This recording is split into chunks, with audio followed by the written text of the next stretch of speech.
Welcome in to Moving the Chains, brought to you by Founders Federal Credit Union. I'm Kevin Thomas alongside John Epps. Jerel, Hendricks back on our board here for our round one South Carolina high school football playoff preview show. John, we'll get into it here in a minute, man. You know, round one's always a little bit shaky. You don't get some of the best matchups, but I'm excited that we're now in playoff time, man. Clear the slate for everybody. Here we go. Yeah, I purposely have not looked past round one, so I don't project myself for round two, round three games and that kind of thing. I want to be like a coach. I want to take it one round at a time. I love it. Well, appreciate you guys tuning in. If this is your first time, sure to follow us here on Facebook, on Twitter /X, Instagram, YouTube, and more at Movin Chains, MOVINCHAINS. MovinChains.com is our website, our podcast on Apple, Spotify, Google, and more. We do our live preview show here on Tuesday nights about 7:15 or so. We go live on Facebook and YouTube, break down all of that biggest games, all the biggest games from that week, along with the statewide slate. Go through all of that. We have our recap show comes out on Sundays or Mondays on our podcast. We have great player interviews, coach interviews, food reviews, teams of the week, players of the week, all kinds of great stuff throughout the week as well. As always, guys, get your Moving the Chains merch. Lots of good stuff right now. We got some great T-shirts, a black T-shirt, a navy blue T-shirt, a gray T-shirt, a pink T-shirt as well. Support the boys. You can email mtcgear.sc@gmail.com. Send us an email there. You can message us on Facebook or Twitter as well. Some great Richardson hats, black, gray. Got a black one up here. You can see lots of great designs there. Some toboggans, a gray toboggan, a black toboggan.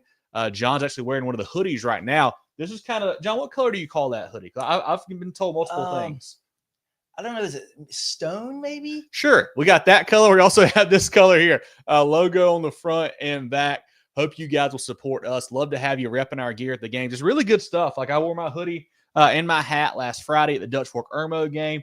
Super comfortable, super good stuff. And, you know, we haven't had the cold weather yet, I wouldn't say, but it's coming for sure here in the playoffs. It's cold enough for me. No doubt about it. Well, guys, let's get started now with our Carolina Orthopedic and Neurosurgical Associates games of the week, our CONA games of the week, 5 of the biggest games from across the state. Let's start with a 4A matchup. A couple teams that we've not talked a ton about this year, John, but have really had pretty solid seasons, and that's Crestwood, the Knights, traveling down to the island to take on Hilton Head Island at 8-2. Last week, Crestwood was off. They're averaging 24 on offense, 22 on defense allowed. Hilton Head Island, a big win over Bluffton, 42-7 last week, averaging 35 on offense, 10 on defense. Crestwood, led by quarterback Jadis Williams, running back Jeremy Richardson, defensively Gamble and McMillan. How about this stat earlier in the year? They had Jaden Martin, younger brother of Javion, I believe, from last year, one of our players of the week, had 3 picks in a game. The next week, Deshaun Scriven, 3 picks in a game. So they've got a lot of ball hawks on the back end there for the Knights. Hilton Head, quarterback Derek Ranazuski, they're very run-heavy. Troy Timko, player of the week from last week, had 24 carries for 273 touchdowns. Thaddeus Zarnecki also mixes in. Defensively, Zarnecki had 13 tackles, 2 TFLs. Tristan Simmons had 9 tackles. And defensive lineman Ben Elliott had 6 tackles and 2 TFLs last week. Not an easy road trip going from that Sumter area down to Hilton Head Island. Can the Knights go on the road and take this game, or do you think the Seahawks at home will be too much? I think the Seahawks at home are going to pull this out. They have played pretty good defensively all year, and they've closed out the season pretty strong. You know, their last game at Bluffton was a big game, pretty much a de facto, not de facto region championship. I think Bishop England won that. Yes, they did. But big time for seeding, and they killed them. Yep. That's a decent Bluffton team as well. A little bit of a rivalry game as well, going just across the bridge. To beat Bluffton 42-7, I think is a really big deal. I think Hilton Head, I think they're playing better football right now. I think Crestwood's a good team. What makes me a little bit nervous about Crestwood, though, you know, it's hard to point out their best win of the season. Maybe Manning, their first game of the year, maybe. And 2 weeks ago, they struggled a little bit with Darlington. And Darlington's a better team this year than they have been, but you know, you're in a dogfight with Darlington. I don't think you're going to beat Hilton Head traveling down there at the long bus ride. That's a lot to ask of these guys. I like Hilton Head in this game. And I think Hilton Head is going to win because of their defense. I think the defense is what's going to separate them Yeah. in this game Friday. You know, and a note that I had with Crestwood, I mentioned it, their play against the pass, you know, with what they can do with Martin and Scriven there on the back end. Scriven, however you say it. Sorry about that, buddy, if I got it wrong. They're really good against the pass. Hilton Head doesn't want to throw it. They want to run the ball down your throat. So that maybe kind of negates one of the pluses there for the Knights, because they're going to just be run heavy, not really give them a chance for turnovers and big plays like that. And just going on that's a big road trip, man. You know, we've seen Crestwood make a few trips down that way lately. They played at Buford a couple years back and took them to the limit, had a chance to beat them. So they're familiar with heading down towards the coastline. But, man, that's a long trip, and I feel like you got to lean Hilton Head at home just based off of what Timko and Zarnecki can do on the ground there. Yeah, and, you know, Crestwood's had some incredible talent the last few years.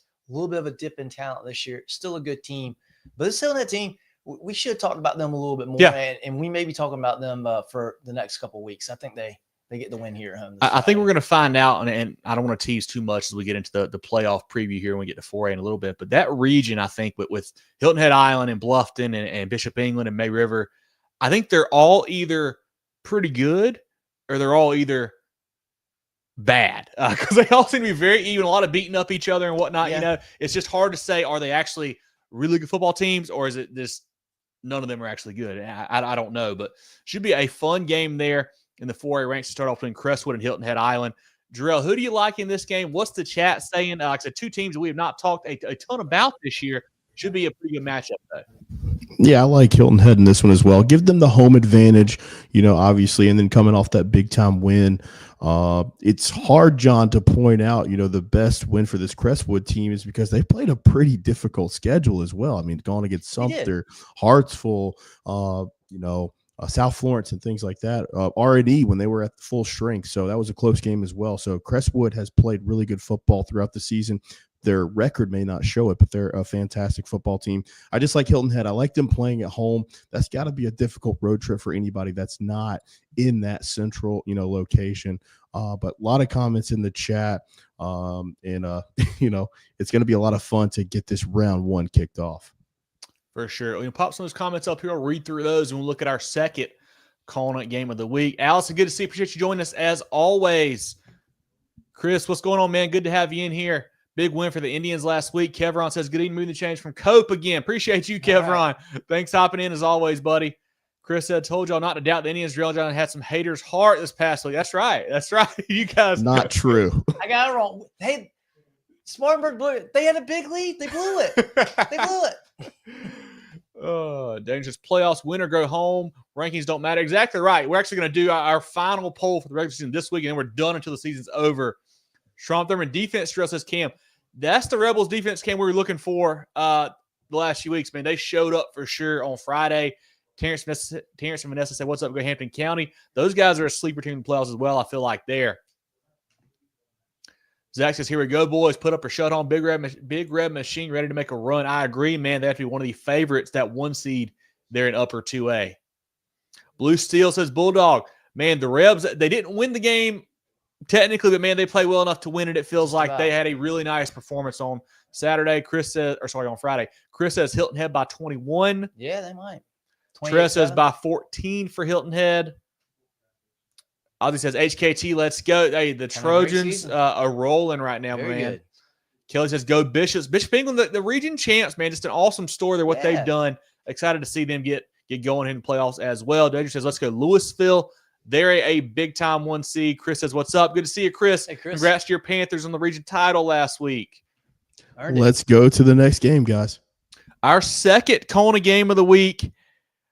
A really good record matchup here, you could say. We've got a 7-3 Richland Northeast squad traveling to the Golden Corner up there, John, in Seneca is what they call it.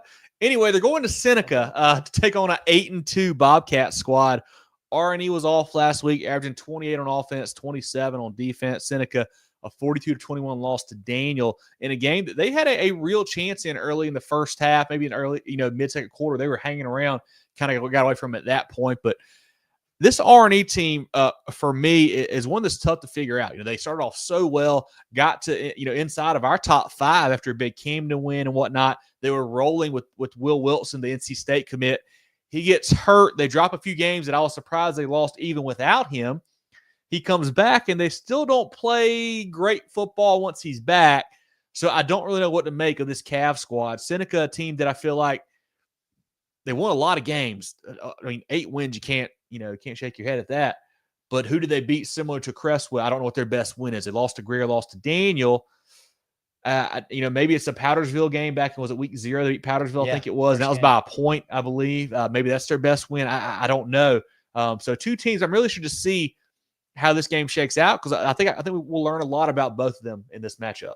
Yeah, I think we learned a lot about Seneca in that Daniel game, because I think that game went about how we thought it would, maybe a little bit closer than expected.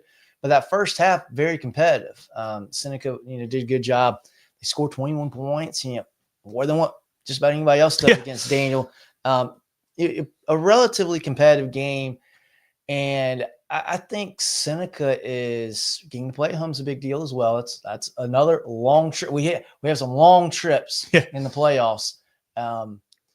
And I think this R&E team is just really struggling to get back on the tracks. Mm-hmm. Since that Camden win, they beat Lancaster the week after that, and they've lost 3 of their last 4 to not great competition. Lost a head scratcher to Dreer. The one game they won was a close one against Short, but they got blown out by AC Floor, who's been playing a lot better. They have been playing pretty good. And then, of course, the machine that is South Point. But, they were not even competitive in that game. In either, the AC Floor game or the South Point game. That scares me, because I don't think Seneca is at the top echelon, when you talk about around the state. But, against Daniel, the best team they've played all year, they were pretty competitive. 2 of the last 3 games that Richland Northeast has played, they have not even been competitive. And that scares me. If they find that chemistry back they had in the early part of the season, that Camden game for sure, they'll have a good chance to win this game.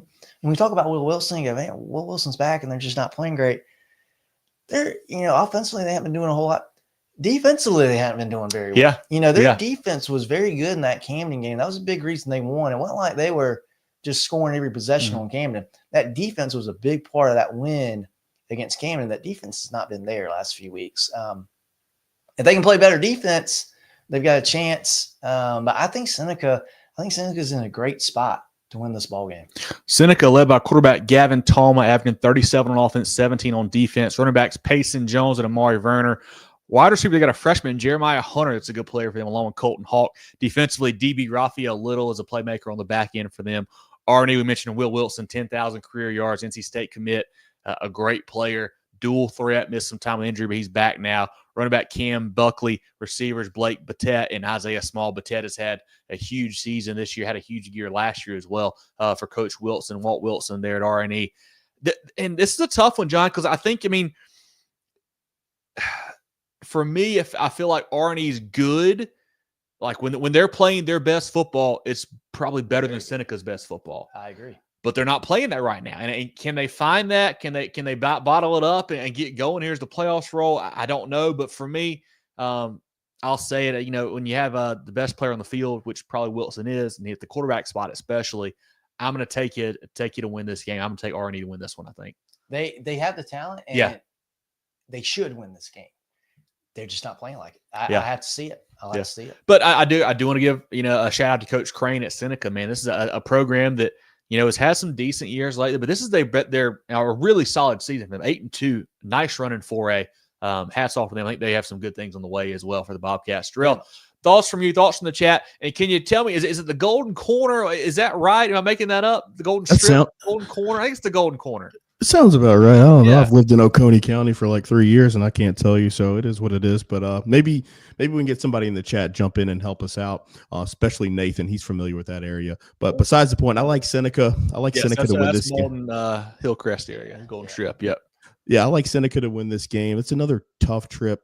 Pre-injury for Will Wilson, I say R&E by 2-3 scores, just because he's that good of a player, and we know how important quarterback position is, they can be the real difference maker. But like John mentioned, they're just not playing good football even since he's come back. So I'm just not sure if they're going to be able to overcome that. And Seneca has built a program. It's hard because, again, their schedule is kind of light. That's no fault of their own. But when they did play that top level competition, those are the 2 games that they lost. They did catch Powdersville early, week 0. But it's a situation where, how good is Seneca really? Think they're a good team. I think they're going to win this game.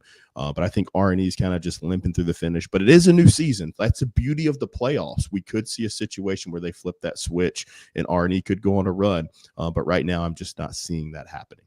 Yeah, everybody 0-0. So it doesn't matter what you did now. You just got to strap them up and let's play. But yeah, any comments from the chat on that game or just anything in general? Nathan says, different classification, same result. Let the Daniel Invitational begin. The lines are rolling, Nathan, man. They're playing great football right now. Is heading into the playoffs. Zach says, shots fired, everyone in 4. Yeah. Nathan's putting them on notice, that's for sure. Hey, somebody's got to shut them up. Kate says, everybody's sleeping on Jerel. Probably the toughest in our region schedule in 2A. Yeah, and we've got Jerel in our top 5, man. They played great football lately down the stretch. We think the Braves can make a deep run at a South Point Conference. Appreciate that. Keith says North Augusta go Jackets. Huge win for them, winning the region on Friday on the field. MJ says South Point for real. They certainly are legit top 2 or 3 team in 4A. You feel like. So yes, we did get confirmation. It is the Golden Corner. So thanks, Nathan. Perfect. Thank you, Nathan, for confirming that. Any other comments on that one, Jerel? Let's roll to the next game, guys.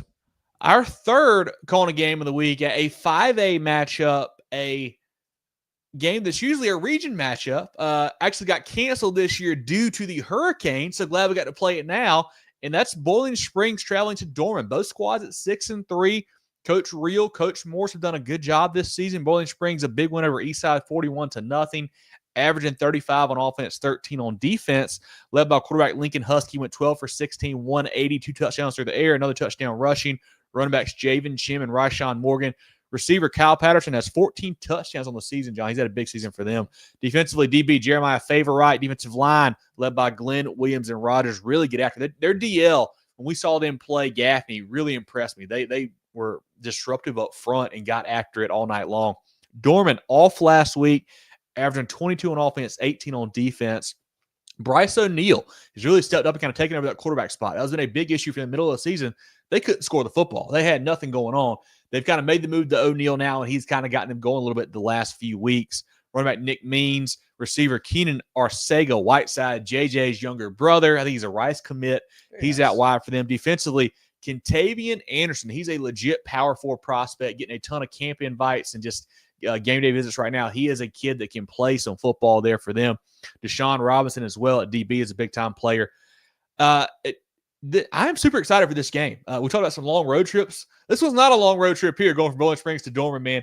Who do you like in this matchup, John? This is tough. This is tough for me. I think Bowling Springs might be the better team. I didn't get to see them play yet this year, but saw them play last year. And, they are very big up front. They're a physical group. Lincoln Husky himself is a physical guy in his own right. The way that he plays, they play a very smash mouth style of football. Fun team to watch. Yep. Dorman, they're not flashy. They're not sexy. The defense has been the calling card for better sure. Part of their team this year, and they've played some good football lately. Their last 3 games, they've only given up 14 points. And I was looking through their schedule. Their worst game defensively, they didn't give up. They gave up 23 to Spartanburg. Other than that, they've done pretty well against everyone except for Greenville in week 1 and Grayson. The defense has been very, very good. I think Dorman's going to win this game. I think it's a little bit of an upset. I understand that. I think Bowling Springs is probably the better team, probably a little more talented. But Dorman playing this game at home, I think their defense is gonna prevail. I think this is gonna be a game where we see it. It's like a 14-10 type game, 14-13, something like that. I think Dorman just makes enough stops against Bowling Springs to win this game. I think it's gonna be a really close game. I think it's gonna be a low scoring game. I like Dorman to win at home, though. Now, In the upset. I know it is. I like both defenses a lot. I feel like Dorman's defense is maybe a step ahead of Boiling Springs. Just they played a little bit better this season. And I think the way to beat Dorman, you can't just run it at him. You got to be able to throw a little bit, move a little bit. And I think what Husky can do at quarterback gives him that option. I think really a key for me, Lincoln Husky on the ground. Can he get a couple big runs? He's a big scrambler. You know, they've had a lot of design runs for him as well. Can really get it done with his feet. I think Bowling Springs, I think I trust the quarterback situation a little bit more there with what they're doing with Husky. I love the O'Neal kid. He's coming on strong lately for Dorman. But I think Husky, a little more of a non-commodity. I like Bowling Springs in a close one on the road here to win this matchup. But a really fun game. I'm glad we got to see it since it got canceled in regular season play. I'm glad we got to have this matchup here now since they didn't get to play. I guess would have been week 6 or 7, whenever it was. But glad they got it back on the docket. I'm going to lean Bowling Springs here in a close one, but should be a fantastic ball game over there in Spartanburg. Yeah, and you know, both of these teams are a scary matchup for anybody because the way that they play good defense, and then you talk about Bowling Springs with Lincoln Husky, experienced physical quarterback. Whoever wins this game, whoever plays them in the second round, they're going to have their hands full. Yeah, it'd be Dutch Fork. So strap up.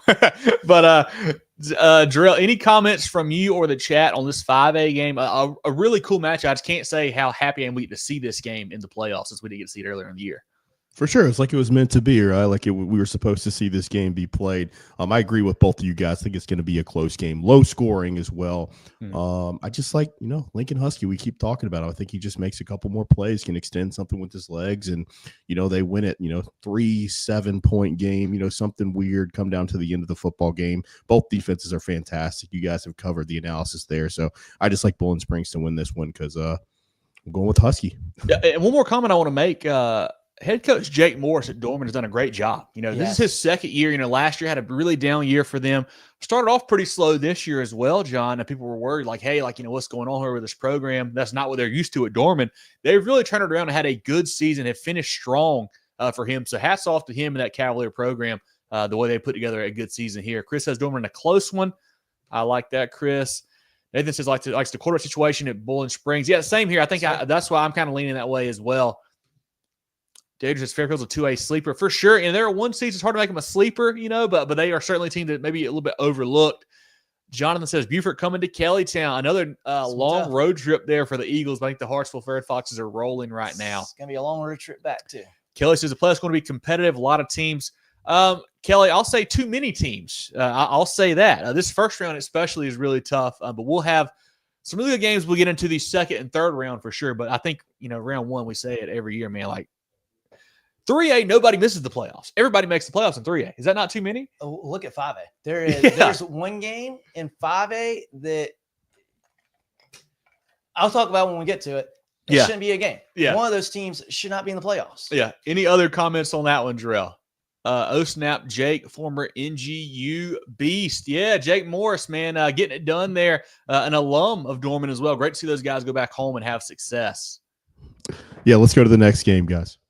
Our fourth CONA game of the week, maybe my favorite game of round 1. Because there's 2 teams that I have had a hard time figuring out this year. It's a big 2A matchup. It's Strom Thurmond, the Rebels at 6-3, traveling to take on the Chester Cyclones at 4-5. Strom Thurmond, an 8-7 loss to Batesburg-Leesville last week. A bit of a weird storyline where, going into the game, John, they had to win the game by 13 points to win the region. If they won by less than 13, they're finishing third. If they lose, they're finishing third. So, Coach Webb got to a situation late in the game where he decided to go for it on a fake punt because he knew he had to win by more than 7. Didn't convert. Batesburg-Leesville scores to win the game. And, it is what it is. The Rebels played well enough to win the football game, which is really impressive last Friday. Averaging 30 on offense, 11 on defense. Chester was off last week, averaging 30 on offense, 16 on defense. This will be the Cyclones' first game in 21 days. That's a bit of a worry for me there, John. What do you like in this 2A matchup? These are 2 teams that, like Chester especially, preseason, they were, I think, top 3, top 2 in the polls. I was very high on them. Quarterback Trooper Floyd gets hurt early in the year. They lose a bunch of games. He comes back. They play a little better. They lose some more games after that. Strom Thurmond, a couple weird games, down the stretch where they didn't play their best against Saluda. I was surprised giving up 35 points. Didn't see that coming. 2 teams I don't have a great grasp on, it feels like, in this one. Yeah, both teams, they've had similar seasons really because they've both won a good bit of games, but when they've played their best competition, they haven't been able to close it out. They haven't been able to win. Now, the situation for Strom Thurmond Friday, I think, was a lot different. I think if that was a game that was in, first or second game of region play, Strom Thurmond probably wins that game 7-0. Probably, yeah. You're not playing with the points like you were this past Friday. So that you can't look at that 8-7 and go, oh man, they just, close game and they lost. Like, yeah, but there's a reason why, big reason why Batesburg Leesville scored their one touchdown, right? I think for Strom Thurmond, again, their toughest games, they've lost. Both teams, though, in every one of those big games, Chester against Fairfield Central, against Saluda, they've been competitive, just like Strom Thurmond. Competitive against Batesburg Leesville, competitive against Saluda. North Augusta as well, competitive in that game. Augusta, just have not been able to win those games. So both of them are definitely good teams, and they can win those games against good teams. They just haven't done it yet. Yeah. One was going to do it Friday.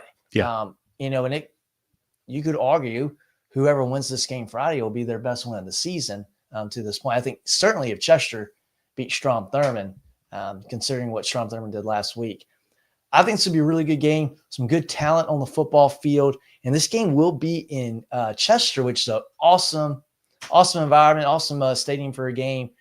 I like Strom Thurmond to win this game, though. I think they are playing a little bit better, and they've just been, in my opinion, I think they've been a little more consistent this year. They played really good defense last week. I think Strom Thurmond is going to – I think this will be the close game that they win. I think they're just a little bit better, a little bit more consistent than the Cyclones. But it should be a really, really good ball game and two really talented teams. If we talked about in the preseason, hey, we're going to have a first-round matchup of Strom Thurmond. I think they were like 1-3 in the preseason poll. They were way up there. Yeah, we were like, they might play each other, but not in the first round. Yeah. So this is a real treat to get this matchup here. One thing that I've liked to see lately is the Rebels' pass offense has kind of come along. Early on in the year, they could not throw the ball very well, but last week, Bryshawn Lee, 16 for 26, 200 yards. Jay Sewell had 7 catches for 94. I like that they've gotten that going now for Coach Webb. Running back Deontay Phillips, the playmaker. Athlete Caleb Simpkins, he's a stud on both sides of the ball. I like watching him play a lot. Defensive line, Josh Merriweather, a north-south guy, 5 tackles, a TFL. He's a monster up front for them. Cam Blacks had 9 tackles. Gregory Moore had 10 tackles, 2 TFLs. They really shut down that high-power Batesburg Leesville offense that has been lighting up everybody. They did a great job on that side of the ball last week. On the Chester side, Trooper Floyd, like I said, a dual threat guy at quarterback there. The running back Taylor is a big kid for them. Receivers Pendergrass and Zeke Evans. Defensively, you got to talk about Terry Radford, the defensive lineman at Chester. These are season stats for a defensive lineman, John. 93 tackles, 23 tackles for loss, 15 sacks in 9 games. Terry Radford is a monster up front. You have got to block him. You got to account for him every single play. Demarion Baxley, Tamari Caldwell as well on that side of the ball for the Cyclones. This is a huge game to me. Obviously, it's a playoff game. Of course, it's big. But I think whoever wins this game, they've got a super tough matchup with Clinton in round 2.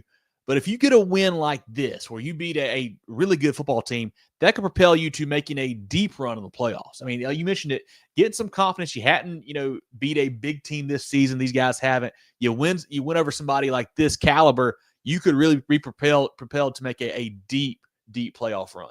Yeah, I agree. I think and for me, I think the situation's a little bit different for both teams. And that's because I think Strom Thurmond is playing a little bit better. But if Strom Thurmond wins this game by double digits, they're going to have a ton of confidence rolling into that Clinton game because they can go, hey, we can do what Fairfield Central did. Saluda beat them too. But hey, we are ready for the playoffs. Look out. And then Chester, on the other hand, if they beat Strom Thurmond, they're going to roll in that Clinton game and go, hey, we know we're good. Yeah. We just proved it. Now we're clicking. Now we know how to play. So I think for either side, you're exactly right.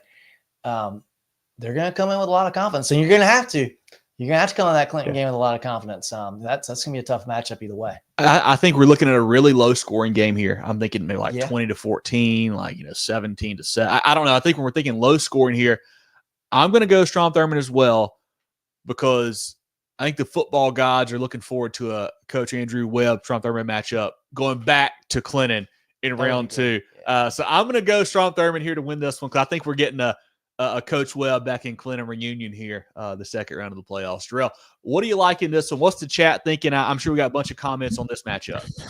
No comments in the chat. I don't know what they're thinking. No, I'm just kidding. There's tons of comments in the chat. Man, this one's fun. I didn't realize that Chester had not played in 3 weeks, so that's obviously you would think a disadvantage. Just being rusty. Especially opening up the game. And then I'm a big psyche guy, big mentality guy. When you look at Strom Thurmond, it's a benefit. Hey, we played with Batesburg-Leesville. Like, we were in that game. We feel like we outplayed them, but we didn't win, So what are they going to take from that? Are they going to use it as motivation, or do they let that heartbreaking loss beat them twice? So that's a situation there.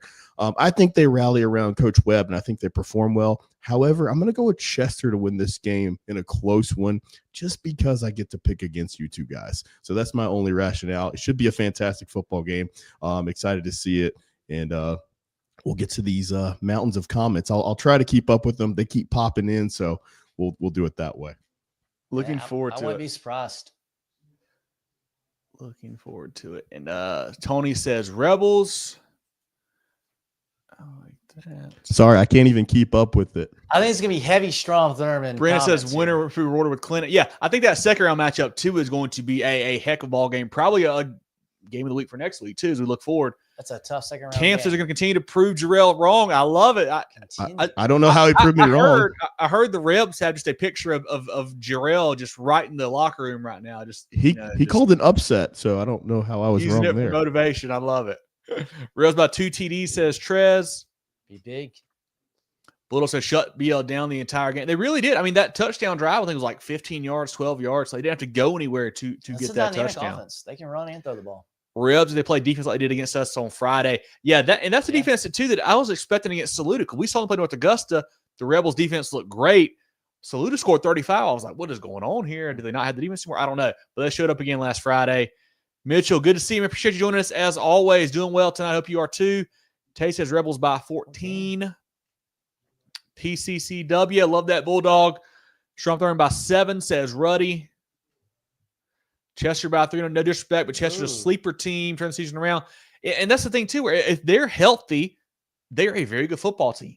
Similar to R&E. They were playing football, got hurt, not playing good. They have not really got back to the level I thought they would, even with Floyd back, but I'm sure they'll be in for a big battle on Friday. MJ says pulling for Chester County and York County, Louisville, Chester, South Point, and Northwestern. Love that. A lot of really good teams in that group, MJ, for sure. Chester has stepped up. It'll be a close game going with Chester, says Bradley. So we got a good mix of both sides, I feel like, tonight. I love to hear that. Ruddy says 3 weeks they're in trouble. Yeah, that is a long time. I mean, obviously it's a good time to get healthy, but I don't feel like you want that going into the playoffs, because any kind of rust, you can be gone right away. So a lot of time off. Defensively, they're good enough. I don't think the game's going to get away from anybody. Hey, Bulldog. I mean, I know you want to talk about being a Clemson fan. Good comment, Bull. I like that. He's going through this shock as his dogs lost another game this year. So I don't know. They're in a must-win situation now. Oh, that's good. Let's go to the next game, guys. That's good. Our 5th CONA game of the week, our SCISA game of the week, a round 2 matchup here, John. Hilton Head Christian at 7-3, traveling to Wilson and Hall at 10-1, a 3A matchup here. Hilton Head Christian 42-7 over Florence Christian, 34 on offense, 24 on defense. Wilson Hall 25-14 over John Paul, 29 on offense, 13 on defense. Hilton Head, quarterback Reed McCollum, 9 for 16, 163 touchdowns through the air, 11 for 126, 3 more TDs rushing. Receivers Strom and Cunningham.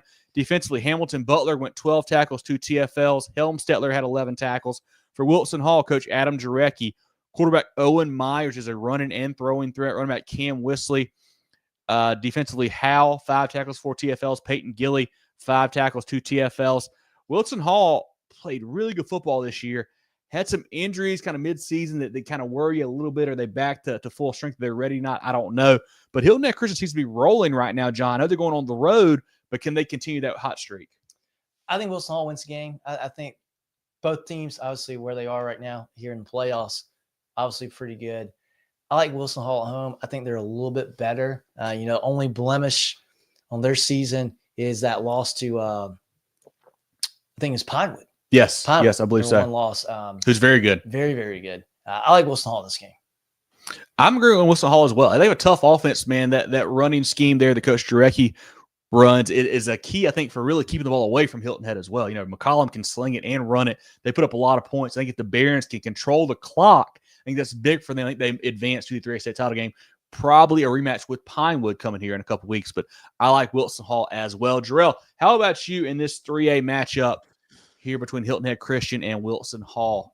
I'll keep it brief. I got to agree with you guys. I'll go with Wilson Hall as well. Man, you just can't deny their scheme and what they've been able to accomplish this year. Only blemish to Pinewood Prep. There's no shame in that one. So great season so far. I think they continue it. The one thing for Hilton Head Christian, they have a championship pedigree. They have won a lot of state titles lately. They have a group that expects to win. Wilson Hall has not, really been there lately. So we'll see how that plays in, but I think Wilson Hall does win this game. Any comments on that one or anything else we need to address right quick, Jerel, in our CONA games of the week? Alice has come to the 8-man match of the week. Richard Wynn and Wardlaw, great game. Yeah. Wardlaw knocked off Holly Hill. We get the third matchup between these two this year. Richard Wynn is taking the first two over Wardlaw. Can they get some revenge? We'll see. But the Eagles are playing great football down there in that 8-man semifinal for sure. Yeah, Cam, turn me up. Wardlaw, huge winner over Holly Hill. It certainly was. I think it was like a 46-44, 44-42 game, something like that. Great performance by Wardlaw. Colt Bailey had a huge game as well. Great win for those guys. Courtney Webb says, hey, guys, good to see you, Courtney. Appreciate you joining us as always. Let's see. I think I got yelled at for picking North Augusta. Outside of that, let's keep rolling, guys. Picking against North Augusta, sorry. Once again, our CONA games of the week. We had Crestwood at Hilton Head Island, Richland Northeast at Seneca, Boiling Springs at Dorman, Strom Thurmond at Chester, and Hilton Head Christian at Wilson Hall. Once again, if you missed those games, you can check them out at the beginning of the show. When we get finished, they'll still be on here. You go back and watch it. Once again, those are our CONA games of the week. Jerel, shout out some friends of the program before we start looking down the rest of the playoff brackets here in round one. A single moment can ignite a passion. With every play, a spirit of teamwork is forged, and determination evolves into success. Life is the ultimate team sport, and a trusted teammate makes all the difference. Our team at Founders Federal Credit Union works hard every day to offer the financial tools you need, backed by unrivaled member service. Relax, you're with Founders. The George Agency has been serving the insurance needs of South Carolina for over 40 years. They're a full-line insurance agency concentrated in employee benefits and health insurance with an office in Mullins and Murrells Inlet, but they can help you all across the state. They have clients in Greer, Rock Hill, Columbia, and more, so wherever you are, they can help. Give Bradley, Wayne, Richard, and the crew a call or check them out online at thegeorgeagency.net. That's thegeorgeagency.net. Let's take a look, John, at the 5A ranks. What we'll do, guys, we'll roll through this week's games. We'll pop up the bracket on the screen. We'll do maybe some favorites and sleepers, and also do our everybody's favorite game show. How many teams can win state? And give our names at the end, or game numbers at the end there. Jerel, comment from you on this. Can we do a special request? Can we start at 1A this year? Would that be too much? Sure. Okay, down to 1A. We're going to start at the 1A ranks this week. John, pull up some 1A. Let's look through 1A and go up from there, I guess. Yeah, we'll start at the upper state level. Abbeville will be hosting C.A. Johnson. Blackville Hilda at home against McCormick. Lamar is at home against Whitmire. Lee Central hosting Calhoun County. Then you have Hunter Kenner Tyler at home against McBee. Dixie hosting Williston Elko. Louisville at home against Calhoun Falls. And Ware Shoals will host Ridge Spring Minetta. Now flipping over to the lower state side. Baptist Hill hosting Latta. Bamberg Earhart at home against Bethune-Bowman. Branchville at home against Johnsonville. Lakeview hosting Hardyville. Denmark Olar at home against Carvers Bay. Hannah Pamplico hosting Military Magnet. Scotch Branch will be at Ridgeland. And Cross hosting Green Sea Floyds. I'll tell you, John, looking at the 1A bracket, I don't see a whole lot of really good football games here in round one. I think Dixie, Wilson, Elko could be good there. The Hornets had a good season, won a lot of games. Wilson Elko has been surprisingly good as well. They've done a good job down there. Outside of that, Wearshoals RSM kind of jumped off the page at me. Two teams that I think have some potential there. I think whoever wins that's probably going to lose to Louisville round 2.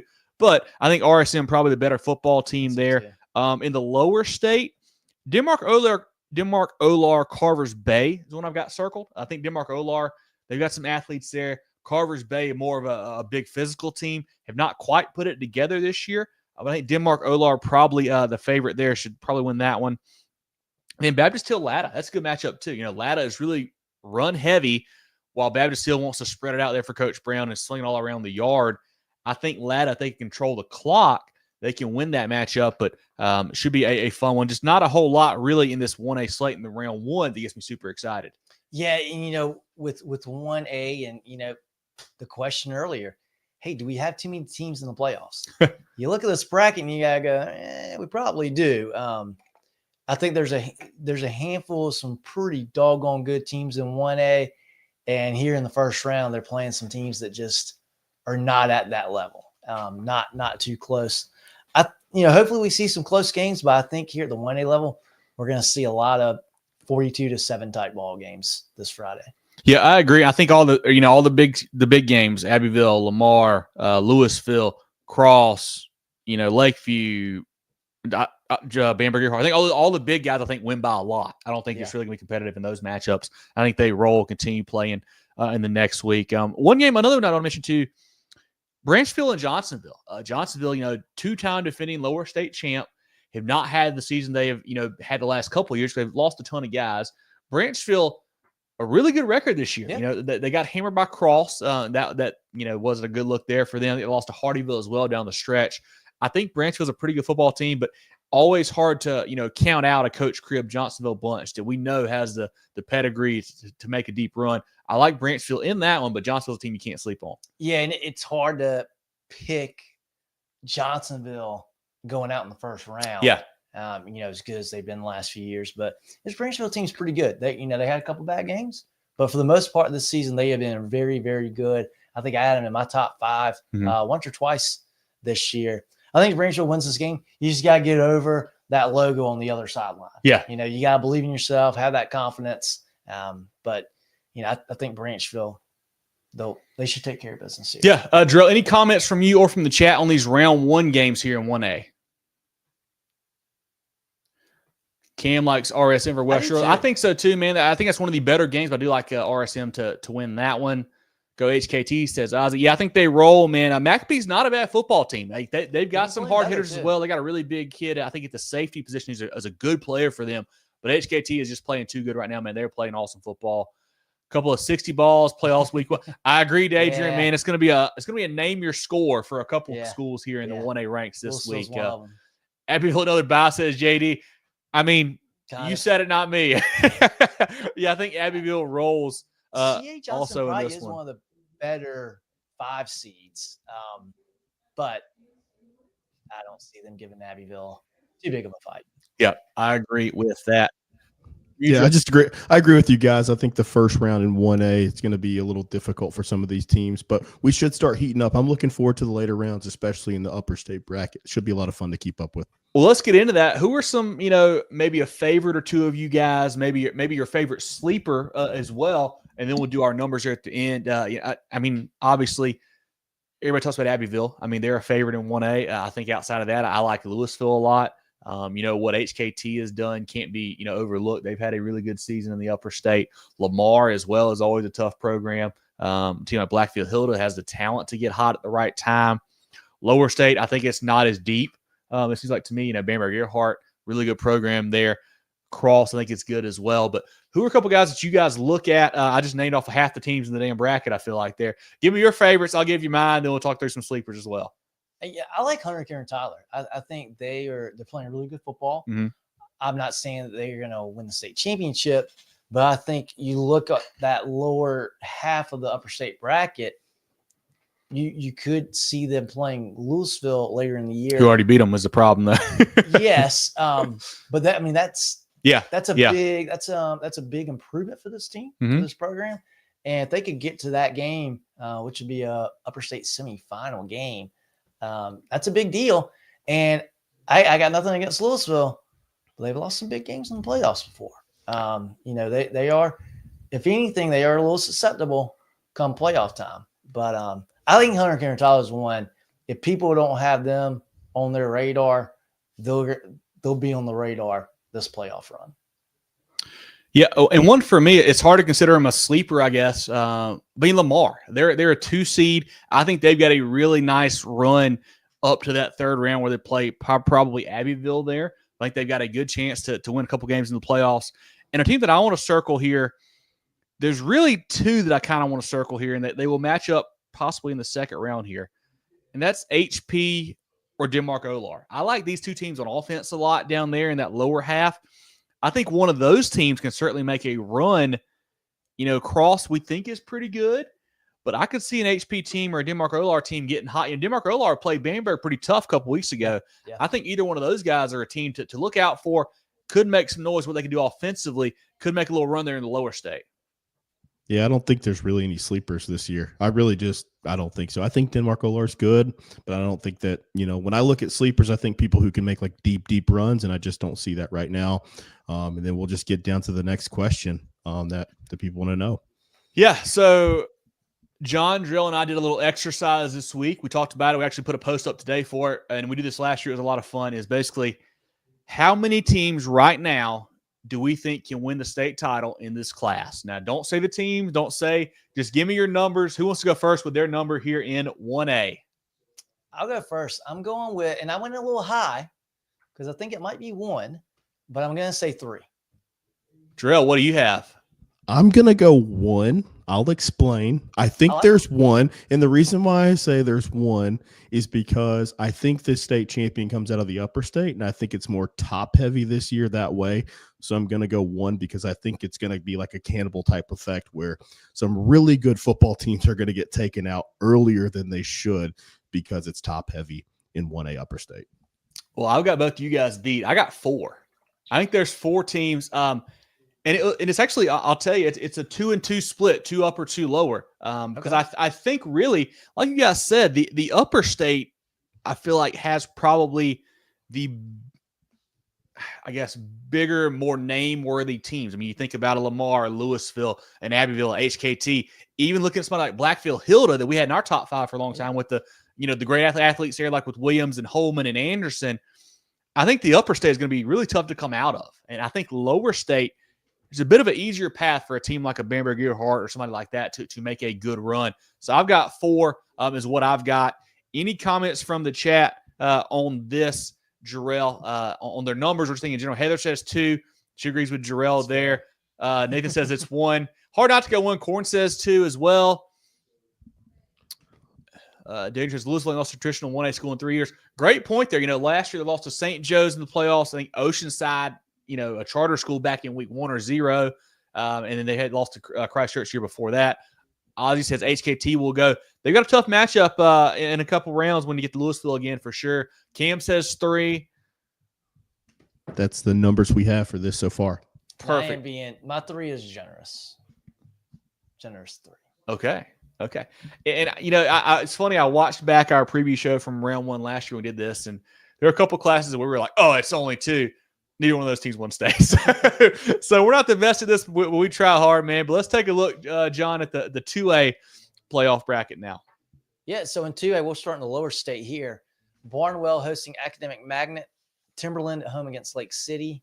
Sherall hosting Edisto. East Clarendon at home against Andrews. Manning hosting North Central. Hampton County at home against Woodland. Philip Simmons at home against Mullins.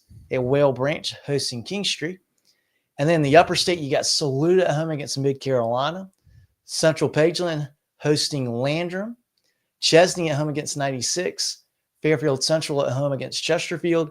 Andrew Jackson will travel to Liberty. Columbia goes to Batesburg-Leesville. Talked about one of our Cona games of the week. Strom Thurmond traveling to Chester. And then Pelion will be at Clinton. I'm super excited for this 2A bracket. There are a lot of really fun games. We mentioned Chester, Strom, Thurmond, obviously. I think Liberty, Andrew Jackson's a good matchup there too. Liberty has been a upstart team this year, had a good season. Lost to Clinton, came in, I think, second in that region due to that loss there. Andrew Jackson has kind of been up and down. They've got some good talent there. Fairfield Central, interested to see how they shake out against Chesterfield. I think they win that game. Chesterfield has been a tough team to read the last few weeks, but they can put up some points. Yes. See how that one shakes out there. Chesney 96 should be a good matchup, I feel like, along with Central and Pageland. Central Pageland against Landrum, excuse me. I think those both could be good games there. But the game that I really want to see in 2A outside of the Chester Strom Thurmond game is Timberland Lake City. That one really intrigues me. Two big physical teams. Lake City has had some nice wins this year, along with Timberland. These two teams actually played earlier in the year. Lake City won a close one, maybe in overtime actually in that game. That should be a lot of fun between the Panthers and the Wolves. But just comparative to 1A, I feel like there's a lot more talented football teams, a lot better ball games. I mean, East Clarendon Andrews is a good game there. Hampton County Woodland's a good game. Philip Simmons Mullins. Mullins got a great record. I think they're probably not quite at the level of Philip Simmons right now. But then even Whale Branch King Street are two more good football teams down there. Should be a lot of fun here in 2A in round 1. Yeah, I think there's a lot of teams that I don't know. We'll get to our question here. And I think it's going to be fun to see what our numbers are for 2A. But there's a lot of teams that in 2A, I mean, I think, and I just said, hey, there's too many teams in the playoffs. With 2A, I think you could make the argument that's about right. Because I think if you look at all the favorites in these round 1 games, man, if you throw all those teams into a pot, you got a lot of parity, a lot of competition.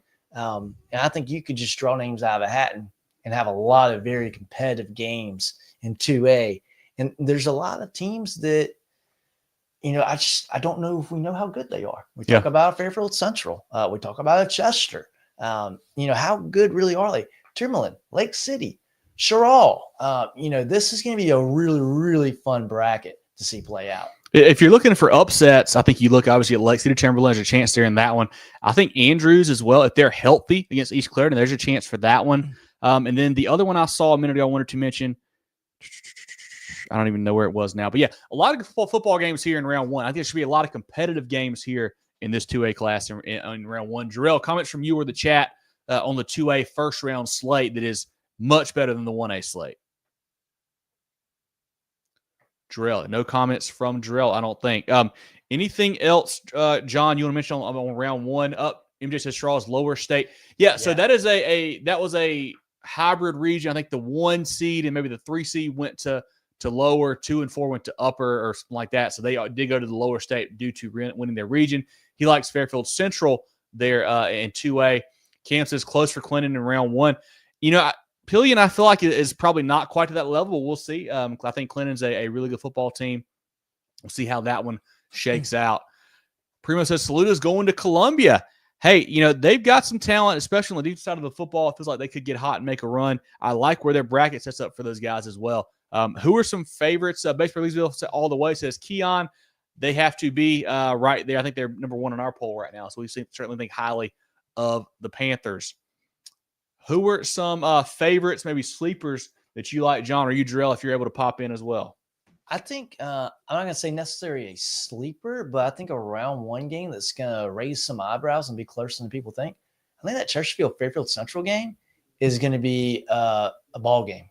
I think that's going to be – I think Fairfield Central wins the game, but I could see that being a single-digit ball game. I think that could be a pretty close game. I think the Chesterfield offense is good enough to be really competitive in that ball game. And I think I'm going to try to not pick a 1 seed to be a little bit fair. Yeah. But one of my, I think, sleepers, and they really don't feel like a sleeper to me, is Hampton County. Yeah. They got a really tough, they've got one of the toughest round 1 matchups in Woodland, a Woodland team that's really solid. Mm-hmm. This is a Hampton County team, and you look at that lower state bracket, it's pretty up for grabs, in my opinion. Yeah. I think Hampton County can make a run and get to the state championship if they're really playing hot.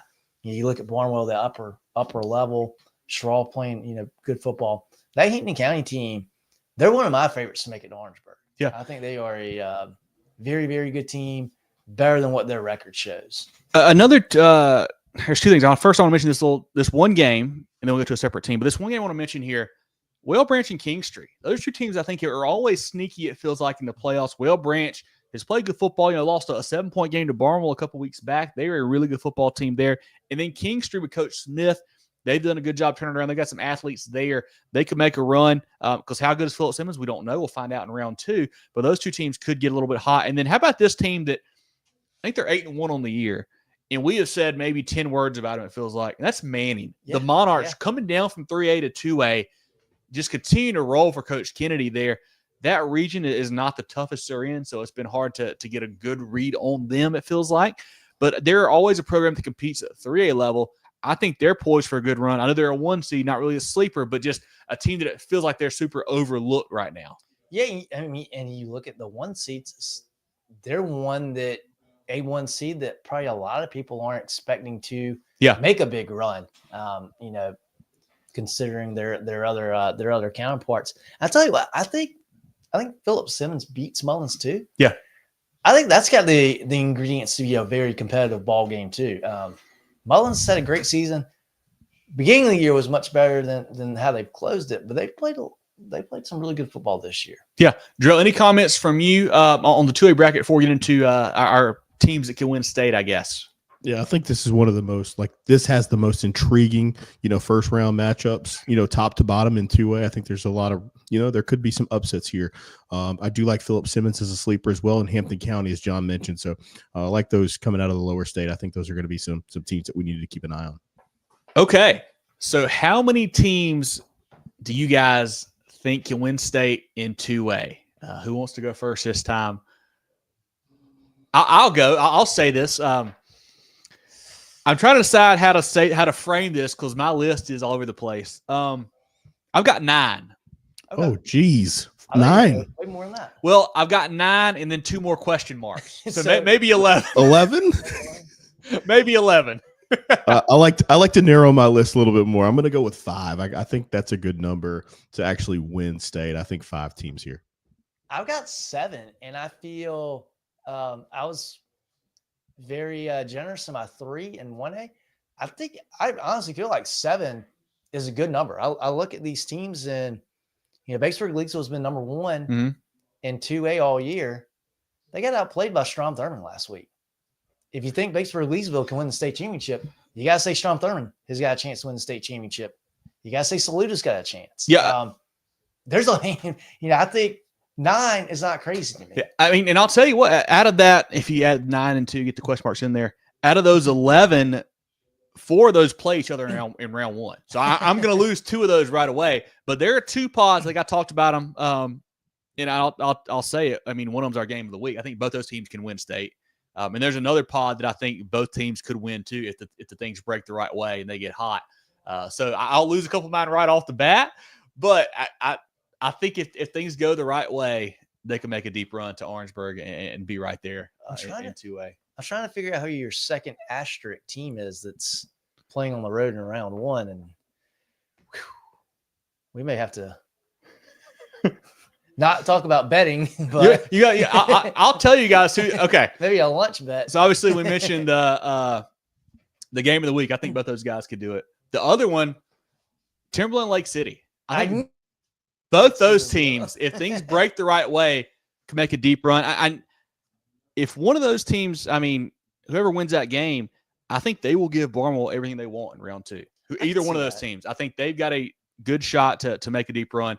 So that's how I got to my 9 + 2, 11 total there in 2A.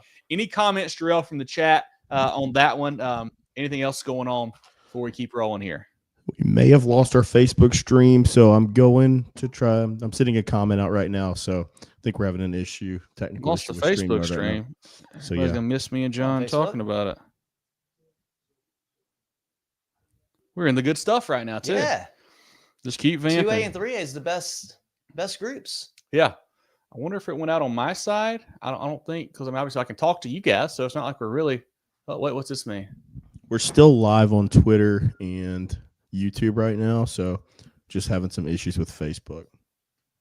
Yeah, can you send a comment out, Jerel. Say, hey, or I'll say join us on YouTube as well. I can share that. maybe get some folks on Twitter and YouTube, and maybe that'll pump those numbers up. We'll see.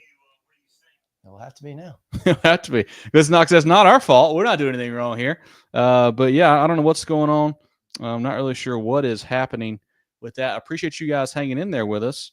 Not sure why we lost our stuff there, but it looks like everything else is going except for Facebook. So it's got to be something on Facebook's end, not our problem, I will say.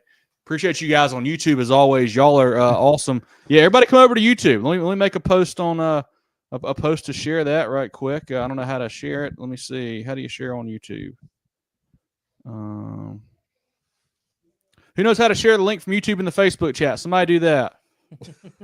Somebody help us out. Perfect. Did you comment that on Facebook too, Jerel? I threw it on everything, so perfect. I don't know what I just put youtube.com/moving chains. That sound good? That works. Perfect. Okay. Well, should we wait a second? Should we keep going? What do we do here? Yeah, it looks like Facebook just cut out on us. Sorry there, boys. Yeah, sorry about that. I will run a couple commercials. And yeah, do that while we circle back up here.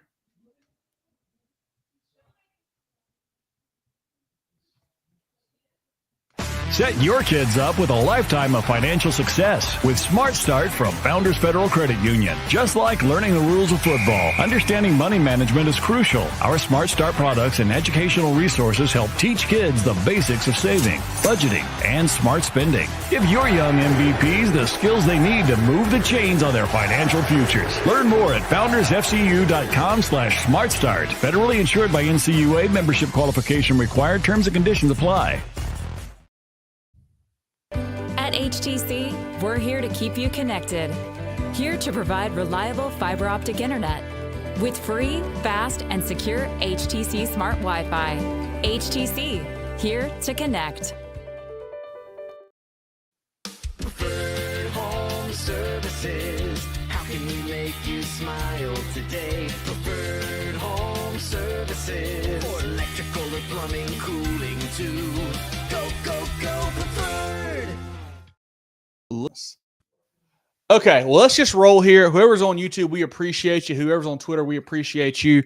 What we will do here, we will basically save it and then share it back full version on Facebook afterwards. But love to have you tune in on YouTube and Twitter right now. But I guess, John, I think that wraps up 2A. I don't know where you guys lost us. I don't know. But let's move on to 3A now, talk through 3A, and give that bracket a look. Yeah, so Upper State 3A, Mountain View hosting Carolina. St. Joseph's will be hosting Walhalla. Crescent at home against Union. West Oak is at home against Christ Church. Powersville hosting Broome. Pendleton at home. Actually, no, wait a minute. They're on the road, yep. At home against Pendleton. Chapman at home against Palmetto. And Belton Honeypath hosting Southside Christian. I think it said St. Joseph's hosting Walhalla. They're actually going to Walhalla. Yep, on the road at Walhalla. That's correct. Well, just, let's stop right here on the Upper State for a second. I think that's probably the best game in Upper State right there is Walhalla St. Joe's. That'll be a very good matchup there. Powdersville Broome matched up early on in the season. Powdersville beat them. That may have been their first win of the season, actually, to get them rolling. And another sneaky one here, Chapman Palmetto. Chapman, a team that has been, really down this year, still gets a home playoff game. Palmetto better under year 2 under Ryan Norton. I don't know if the Mustangs have enough to win this game, but if they do win a playoff game, it'll be awesome for that program. I think they have a great chance. I think this is the best chance for an upset in the Upper State bracket for 2A or 3A. Sorry. Perfect. Let's look at the Lower State 3A. So Loris with the wacky and wild region and things that are going on in Lower State 3A, Loris will actually have a bye. They will get the winner of Silver Bluff and Hanahan. That game will be at Hanahan. Orangeburg Wilkinson will be hosting Aner. Keenan hosting North Charleston. Newberry is at home against Georgetown. Dillon hosting Battery Creek. Waccamaw hosting Swansea. That's going to be a pretty fun game right there. Mm-hmm. And Oceanside hosting Fox Creek. In the Lower State, I think the Hanahan Silver Bluff game is a good game there. Silver Bluff started off, I think, 7, won a couple games, had a chance to win the region title last Friday, losing to Newberry there. Going into a Hanahan team that seems to have turned the corner a little bit. Made the switch at quarterback to the younger kid there. He's playing well for Coach Turner. Coach Fields and Coach Willis do a fantastic job down there. It should be a fun game there. OW and Ainer. I think if you want to see some hard-hitting, big physical football, that's your game. Ainer with that, whatever you want to call it, single wing, run-heavy offense, going to run it right at you. OW has some big boys as well for Coach Carter. If you missed that interview last week, it's on our pages. It was great to talk to him. He's done a great job with that Bruins program. It'll be a fun game to see.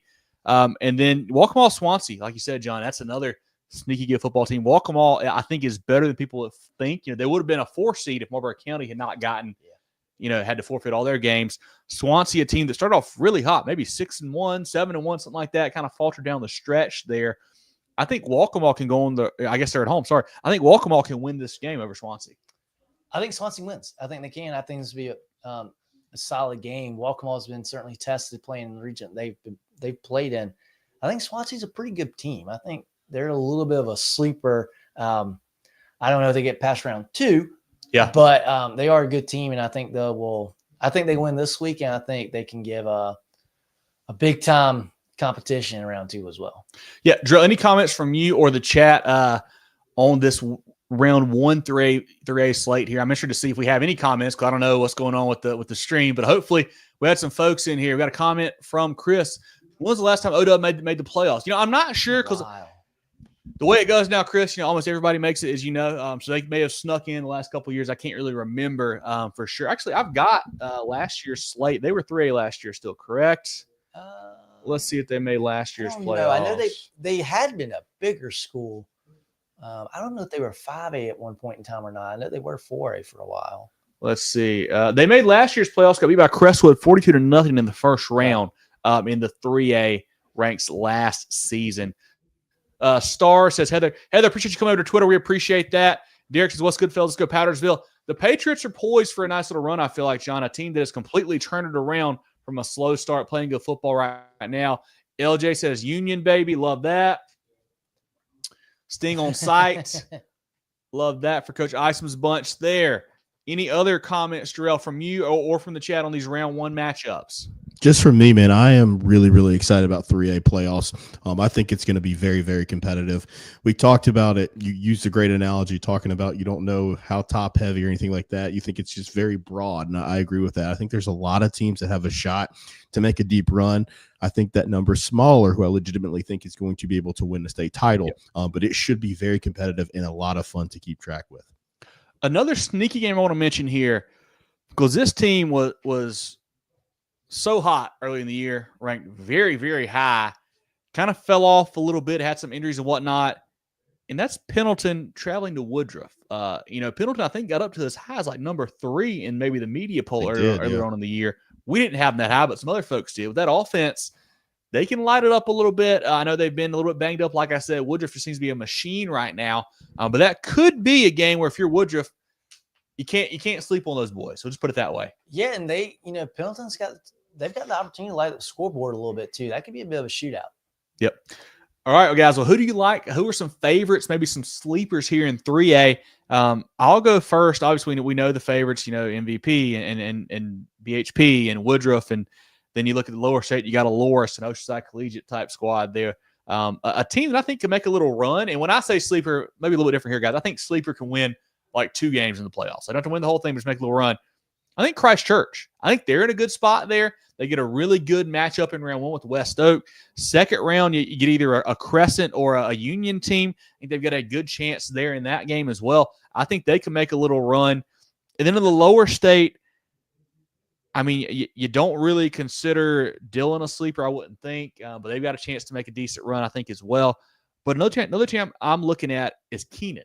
And you're howling them too, John. A team that has won some good games this year. They get a North Charleston team in round 1. I think they dispatched them pretty easily. You get a OW or a Ainer bunch in round 2, a game that I think Keenan could certainly compete in, maybe even win. I think they're a team to look at in lower state as potential to win a couple ball games. Yeah, I really like that Keenan team as well. They're my lower state sleeper to make a little bit of a run. They play some good defense and they played some good competition. Keenan, we don't talk about them a ton, but they're a good team. I think they can certainly make a run that lower state. And the upper state, I'm looking at Powdersville. Yeah. We hold Powdersville so high. because of the success that they have had. And then starting off this year, it really sputtered, but they have really turned out a very good season. And this is a team, a potential matchup with Woodruff or Pendleton in round 2. That's a tough matchup. That's going to be a tough game. We know Coach Muster is going to have that group ready. He's familiar with the playoffs. We've seen him make some really gutsy calls at some gutsy times. Yeah. He believes in his team and they believe in him. That's a dangerous team to come across in the playoffs. And that's one of those things too, where if you can, we said it earlier in 2A and 1A too, but if you can win a big game early, that can really just spark you guys. If you take down one of the favorites in Woodruff in round 2, that can propel you to make a really nice run. So the Powdersville Patriots, hats off to what they've done. They've won 6 in a row now, maybe 7 in a row, playing great football. I think you're right, John. They have a chance to make some noise. Jerel, anybody you want to shout out on your side or any comments from the chat on the 3A slate? A couple teams I think could win their first round matchups potentially that I'm looking at. They got some tough second round matchups. That's Walhalla and Palmetto. Obviously I think Walhalla, they're going to have to play MVP if they advance. And then I think Palmetto's matched up against BHP in that second round, but interested to see what they're able to do in that first round. There's some teams that are really building. I really like what bowl coaches are doing there and excited to see about their future. Yep. Okay, guys. Anything else from the chat right quick, Jerel? Yeah, I got a couple comments here from the chat. Perfect. Apparently says, let's go Newberry Bulldogs. They're a team that I might should have considered them a sleeper because they're a good team as well. Keon says Batesburg, Leesville, Barnwell state championship game. Certainly could, man. 2 of the favorites in that class, you would think, Keon. Well, let's look now at the favorite game of everybody. How many teams can win state in 3A? Who wants to go first this time? I'll go first. I'll go first. I expanded. I keep getting bigger and bigger. I'm going to go 6. I think 6 teams could win it here. Okay. I think it's going to be extremely competitive. That's the reason why you may see some upsets or maybe some favorite teams, kind of like we saw last year, not advance to Orangeburg. So that's why I'm going 6 here. I have 6 as my number as well. I do think my 6 is a little bit generous. There's a couple teams in 3A that I'm very, very high on that I think can beat just pretty much anybody in the state. 3A. Yes. But I threw in a few more in there because I think it is very competitive classification. And we've seen it with the playoffs every year. Somebody gets beat sooner than we think. Yep. I've got how many do I want to say? I've got 7. I've got 7. I had 5 and 2 question mark. I'm going to go 7. And I tell you what, looking ahead a little bit here to next week, a game that I really hope we get, and I think whoever wins this one has a chance to make some real noise. And that's potentially Dillon going to Newberry in round 2. I think that could be a great ball game. I think both those teams have the potential to make deep runs, I think. So I can't wait to see those two match up if we get that in round 2. I will say those are teams that I'm certainly looking at it to make a deep run. I think they're both really good. And got to shout out my Loris Lions. I hadn't talked much about Loris tonight. Getting the bye, John. Awesome what Coach Mance has done, winning that region title. And it just worked out great where they get the bye. I don't know if you love it because now you get it 2 buys in a row. They didn't play last week either, so that worries me a little bit there for them. But they are a legit team. If you just look at the bracket from the lower states, perspective, you want to be on that top half because you can avoid Dillon, you can avoid Newberry, you can avoid Oceanside until the lower state championship. That top half is where you want to be. I think Loris is in a really good spot to make a deep run there, and then upper state is going to be a lot of fun, man. A lot of heavy hitters up there. Yeah, I mean I think lower state's going to be really fun too. Just 3A, the 3A bracket's going to be awesome. J-Dog says just 3 teams, OC, MVP, BHP, battle of the alphabets. I love it. But you're leaving out Woodruff, though, a team that took MVP to the brink. So that's another thing you got to look at for sure. But, yeah, I think Oceanside is a team that I've tried to keep them in the conversation because they've been kind of overlooked a little bit, it feels like, this season. And lower state, they are really good again. Even without Coach Wilkes, they are a dominant bunch. Chris says Dillon beats OC for the lower state to face BHP in Orangeburg. Would be great matchups. Both of those games would be for sure. That I would not be extremely surprised at that either. Yeah. Let's move on to 4A, Jerel. We'll do commercials after 4A since you kind of hit them earlier there if you're cool with that. Let's look at the 4A ranks here, John, and go through that bracket, and then we'll move on to the commercial time and then 5A and SCISA. Yeah, we'll start with low A. Low A, 4A. Lower state, 4A. Hartsville will be hosting Beaufort. Darlington. How about this? Darlington hosting a playoff game. Darlington at home against Midland Valley. Love that for Coach Johnson. Appreciate him again for the Falcons hat back here. One of our CONA games of the week, Hilton Head hosting Crestwood. South Florence will be at home against Brooklyn Casey. Gilbert hosting Lower Richland. Bishop England at home against South Aiken. Bluffton will be hosting May River. North Augusta hosting Airport. That's in Lower State. And then in the Upper State, Daniel will be hosting Dreer. Seneca at home against Richland Northeast. Also one of our CONA games of the week there. South Point hosting Blue Ridge. Greer will be at home against Fountain Inn.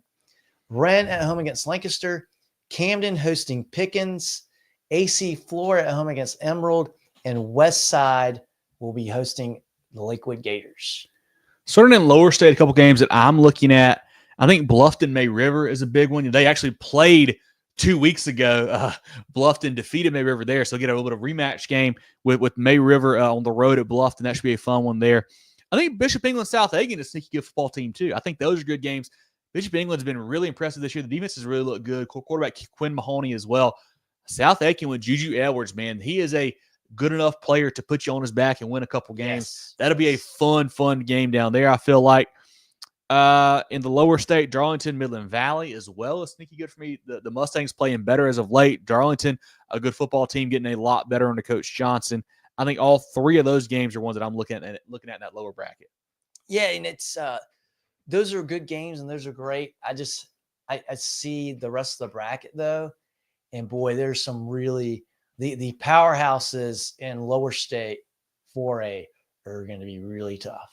Really tough to beat. In Upper State, I'm looking at AC4 Emerald. Emerald team that we had kind of written off a few weeks back, was really struggling, has played better on the stretch. AC4 has a great record.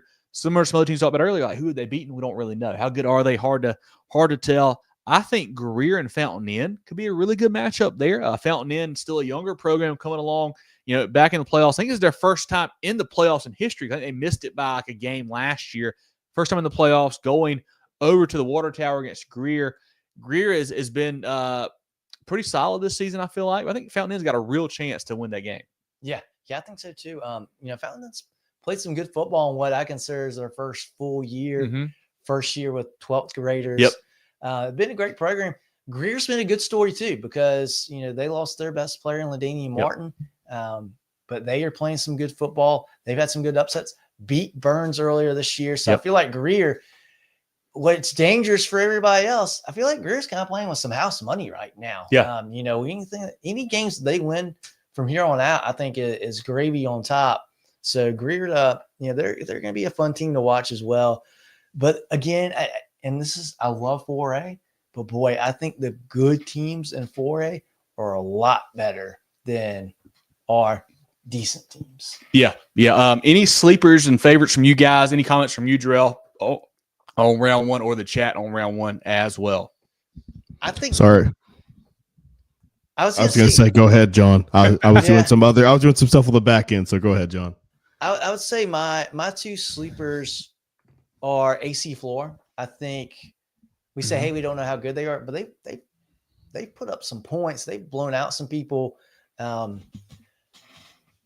West Side probably going to face them in round two if they can get past Emerald in round one. Boy, you'd hate to find out that they're really good in round two if you're West Side. I don't know if that's going to happen or not, but I think AC4 might be better than what at least I've given them credit for this year. I think they're a tough out. And then also, I just go back to how good Richland Northeast was in the first half of the season. If they can get that chemistry back, and we talked about it before during the breakdown of that game, I think if Richland Northeast can look good Friday night, we'll go on the road and win Seneca. I think they're going to be a really, really dangerous team that you're going to have to account for in 4A. Yeah, and there's a game I forgot to mention earlier that I think is interesting here, and then I think there's a really big sleeper in this matchup as well, and that's Lancaster going to Wren. Lancaster was a darn in the playoffs last year, won one game in the regular season, won, I think, two in the playoffs, and took South Florence, played them pretty tough as well when they finally did lose. They made a nice run there. They knocked off Ridgeview and Lucy Beckham before falling to South Florence. Two pretty good wins there for the Bruins last year. And then Wren. we just saw them. They lost to a TL Hanna team by a score. They're going in to tie the game. They fumble at the goal line. They played Westside pretty tough, and that was without some key defensive pieces in that game as well. Their leading tackler was out. I think one of their big D linemen was out as well. I think Wren, what they can do with Bagwell and Price there on offense, I think they're a team to look out for in 4A. They can make some noise. I think Lancaster is a fun game in round 1, and I think Wren is a potential sleeper in 4A as well. And Wren would have home field advantage until you get to the semifinals. Oh, potentially until you get to the semifinals. Depending on how things work out, could get home field advantage there too. Yep. But if they keep winning, they'll definitely have it till then. So that's a big deal too. Yeah. And interesting to see, like I mentioned in our games of the week, is how good was that Charleston Low Country region down there? Because I feel like they all beat each other up. So, is Bishop England going to get hot and make a deep run in the playoffs, beat South Aiken, and Gilbert and keep going, or is what's going to happen to them? Bluffton, wherever they play each other, of course. So we'll see how that shakes out. But it'll be fun to follow that region there. Jerel, comments from you before we look at our number of teams that can win it all, or from the chat as well.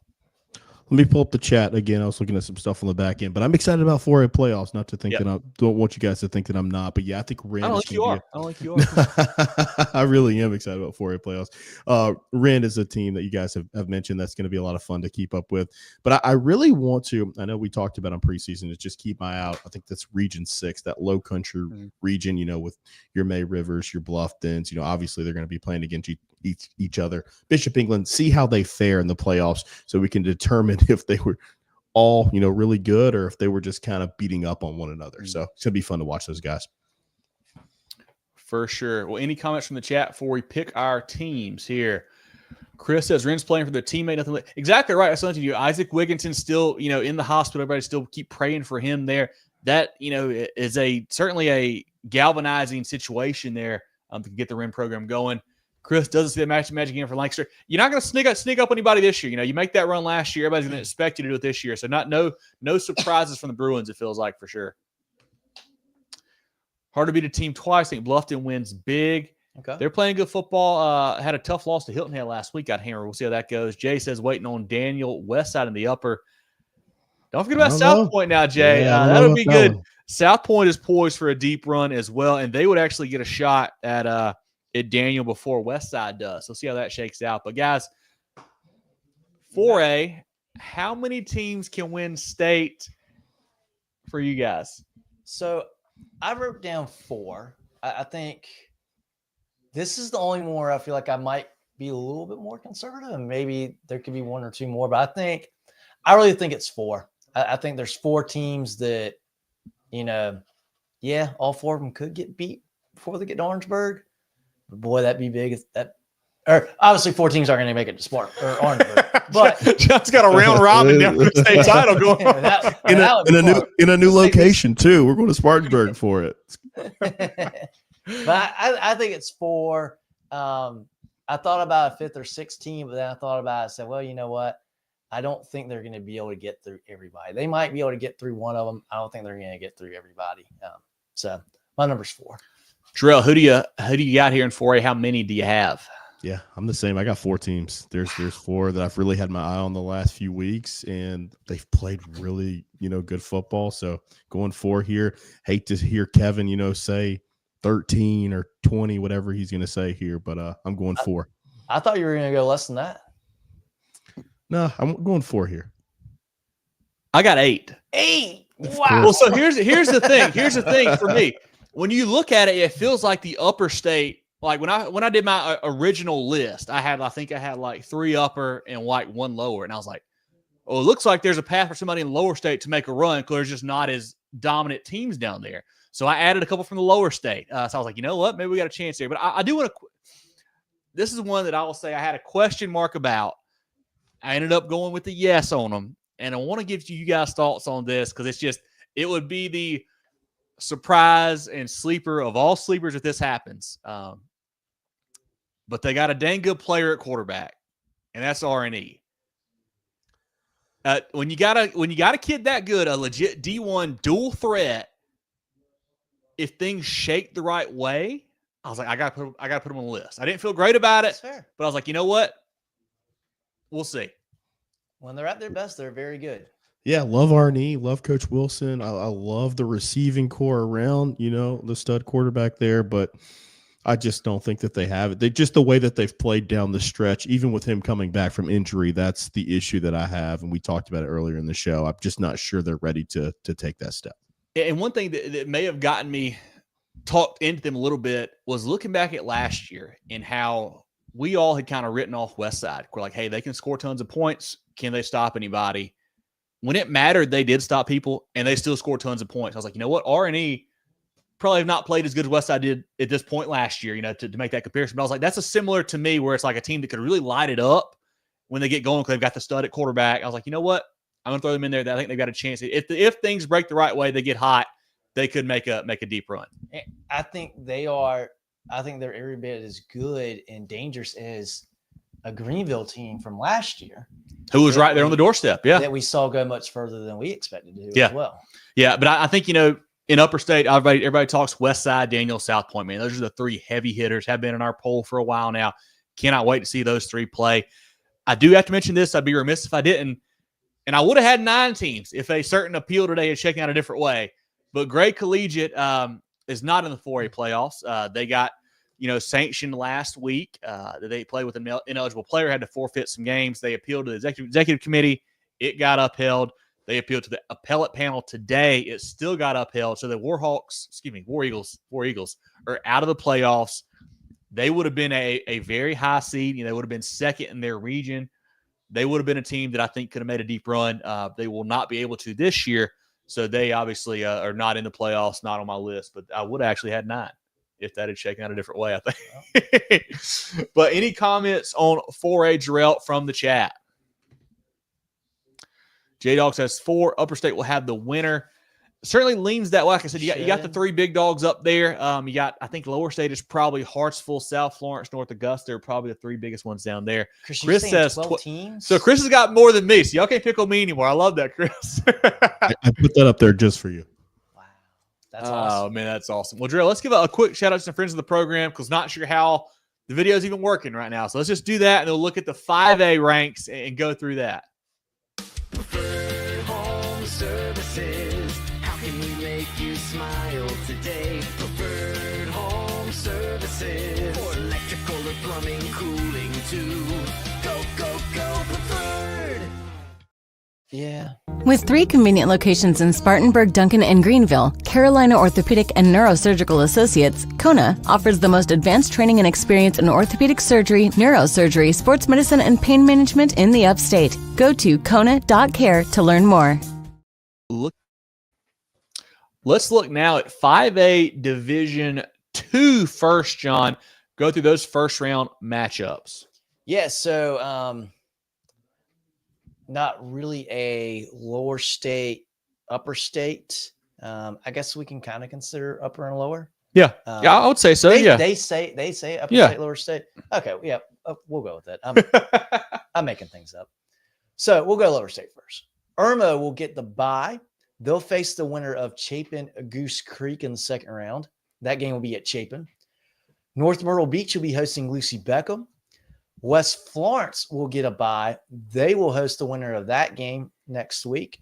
Berkeley getting a bye. They'll host the winner, they will host the winner of Socastee and Westwood. That game will be in Blythewood at Westwood High School.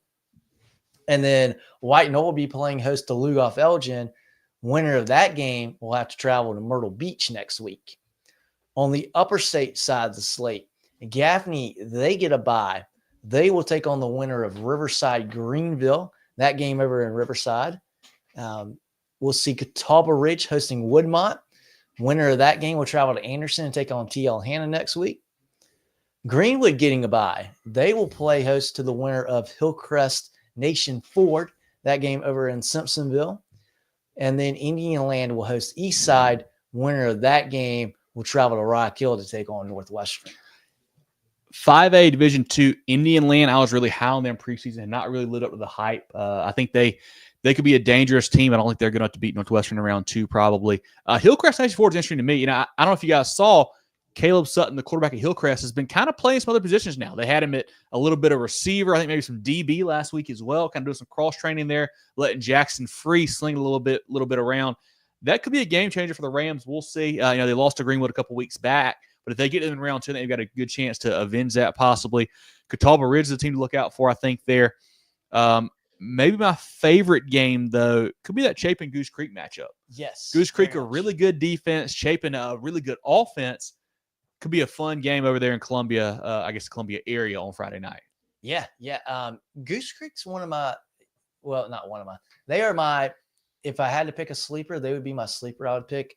I think they've got a very good chance to win this game against Chapin. They've been playing really good football lately. A second-round game over at W.C. Hawkins Stadium against Irmo would be a really, really tough win to get. But they have been playing really good football, and, hey, if you can find a way to slow down A.J. Bringen, maybe you have a chance. But I like Goose Creek as a sleeper. They've been playing pretty good football. Yeah, if you want to see a low-scoring game, I would say North Myrtle Beach, Lucy Beckham, two pretty good defenses there, a lot of running the football there. White Knoll Lugoff Elgin intrigues me too. Because White Knoll has been, the only game they lost by a lot, and it wasn't even really a lot, I guess. They lost it. They lost to Sumter early on, that big comeback. But outside they lost a lot of close games. They've got the experience of making a deep run last year all the way to the state title game. Quarterback Landon Sharp was out last week, should be back. I think I'll tease my sleeper here. I think if White Knoll can beat Lugoff Elgin, they've got a chance to make a very nice run. I think that bottom portion of Lower State, I think somebody can get hot, a team you don't expect, and win some ball games down there. It's very gettable. Very gettable. They should beat Lugoff Elgin. They've got it as a 7-10 game. They're much better than Lugoff Elgin. They should win this game. I'm not going to say handedly, but unless they really just turn the ball over a ton, commit a bunch of mistakes, they should win this game. The only caveat I will say, having to travel to Myrtle Beach stuff. That's a long trip. That's a tough game. And then I think they're good enough to do it. They would potentially have to go to Myrtle Beach and Berkeley back-to-back weeks, which are 2 long road trips. Yeah. Berkeley's a good team in their own right as well. But, I like that as a sleeper. And really, you look at that lower half of that Lower State bracket, that's really up for grabs. Yep. Because Berkeley's a team that I was really high on earlier on in the year. Played some good football, but they kind of struggled down the stretch. Had a lot of turnovers, a lot of penalties. You got to clean that stuff up here as you go into the playoffs. They got as much talent, especially on offense, as anybody with Bash and Boone and Rivers. Just got to get those, disciplinary things and I guess mental things really, cleaned up here as you roll into the playoffs. I think for me, Jerel, and I don't know about you if you want to pop in here, the favorites, I think for all of us all year long has probably been Northwestern, Gaffney, Irmo, probably the big 3, I would say, in 5A Division II. We've had some good runs out of Hannah and Greenwood as well. But I think those are probably the 3 that I think have to be right at the top of everybody's list. Yeah, they got it. Yep, big 3. That's it. And then Zach had a question about Berkeley getting that bye. They didn't actually win that region. This is the funky thing about these being split regions and things like that. They finished second. Cane Bay won that region, but they're in the upper portion of they're in Division I, so that's how Berkeley kind of slides in and gets the bye at 5-5. Yeah. Who are some other sleepers you guys like? So I mentioned White Knoll. I like what they've got potential wise there.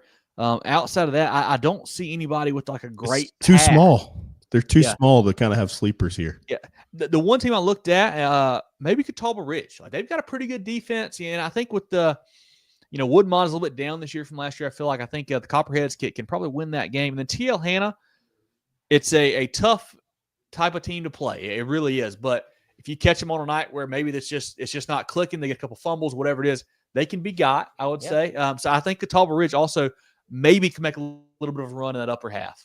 Yeah, that would be the next team if I had to pick a sleeper. I think Catawba Ridge is a pretty good pick as well. Yep.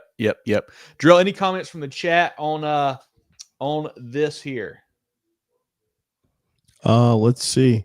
Maybe I got some different stats, but I had Cane Bay winning that region. So yeah, I believe they won 3 in a row, Chris. They were 0-7, won 3 in a row to win that region is what I heard. Unless I may be mistaken, but I thought that was what I saw online this week. Okay. Let's look now. How many teams can win state in 5A Division II, boys? Who wants to go first this time? I think it's only 3. And I think I feel pretty confident on that one. I got 4. I think there's a wild card in there, but obviously the big 3. We don't need to go into more detail. We know who those teams are, but I got 4. I got a wild card in there. Oh, you guys are killing me. You guys are killing me. Oh God, he's got the whole bracket in there, John. Oh, no.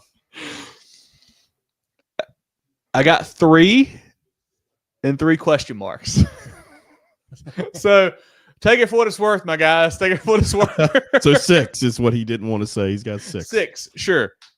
A team that I do want to ask you guys about, because I struggle with them, and I didn't even put a question mark by them. I ended up like, you know what? No.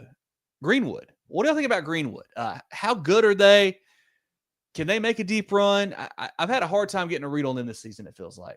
I think Greenwood's a very good team. Yes.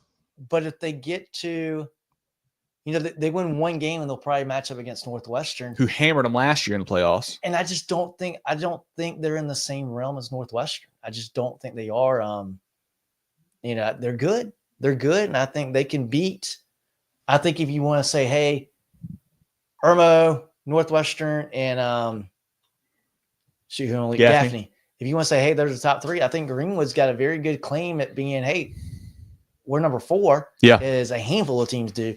I just don't think they're at the level of those top 3. Yeah, and when you look at that lower half, who do you guys look at behind Irma? Like for me, I think they were the clear-cut one in the lower state, and that's where I got a little tricked up. I was like, maybe White Knoll, they can get hot, make a run. Is it Berkeley? I don't know who the second favorite out of the lower state would be. I think Berkeley, yeah. I think potentially their toughest, because there's a lot of got to happen before they would match up potentially against Berkeley. I think their toughest game until they could get to Orangeburg might be that round 2 game. Yeah. Chapin Goose Creek winner for sure. What do you think, Jerel, lower state? Anybody behind Irmo that you think could potentially make some noise? Or who do you think, I guess? Behind Irmo, yeah, I think it's probably just Berkeley. Like you said, White Knoll, that's very intriguing too. They played for a state title last year, so I think those are probably the 2 teams that I would circle there. Yep. Well, let's look now at 5A Division 1. John, roll through that bracket and give our thoughts on it. Yeah, so similar setup here. We'll go with the upper state first. Dutch Fork, no surprise, they will get a bye. They'll play the winner of one of our CONA games of the week, Dorman Bowling Springs, that game over at Dorman University. River Bluff hosting Malden. Winner of that game will go to Rock Hill. Rock Hill getting the bye. I want to say this. It's funny. I mentioned I watched last year's Roundwood show earlier today, and we were shouting out how cool it was for Rock Hill to get a home playoff game. And now they're getting a bye here the next year. Man, hats off to Coach Birch and what he's done there. A team that kind of got hot middle of the season, won some nice games there. Congrats there to the Bearcats. JL Man also getting a bye. They'll take the winner of Clover Blythewood, that game over in Clover. Burns will be they're the 7th, they're the better seed, but they'll obviously travel to Lexington to play that game. No, so I've actually heard they may play at Presbyterian College. I don't know if that's confirmed or not, but I think they're still trying to work out the details of where exactly that will be played this week. Mountain View might be trying to play at Presbyterian. I think they're at Newberry this week, I believe. All right. So Burns and Lexington, TBD. Yeah, exactly. But the winner will travel to Spartanburg next week. On the lower state side of the bracket, we'll see Sumter getting a bye. They'll take on the winner of Ashley Ridge, West Ashley. That game over at Ashley Ridge High School. Carolina Forest getting a bye. They'll take on the winner of James Island and Wando. That game will be in James Island. Cane Bay, they get a bye as well. They'll take on the winner of Ridgeview Spring Valley. Earlier in the show, I said there's some games that should not be playoff games. Ridgeview Spring Valley should not be a playoff game. Spring Valley, I'm sorry. Nothing against you. You're 0-10. It sounds like you got something against them, John. Sounds like to me. They've got as many wins this year as me, you, and Jerel have. If you go 0-10, you shouldn't be in the playoffs. But I can get behind that. That's a game that we have. We'll see Stratford hosting Fort Dorchester. Winner of that game will travel to Somerville.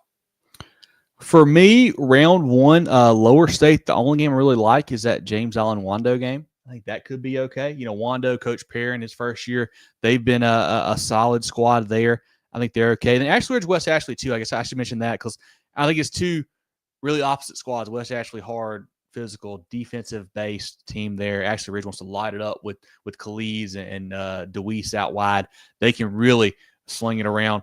Upper State, I think, is some good ones there. Dorman, Bowling Springs, mentioned that. And Burns, Lexington, I think, should be a good game as well. Two hard-hitting teams there.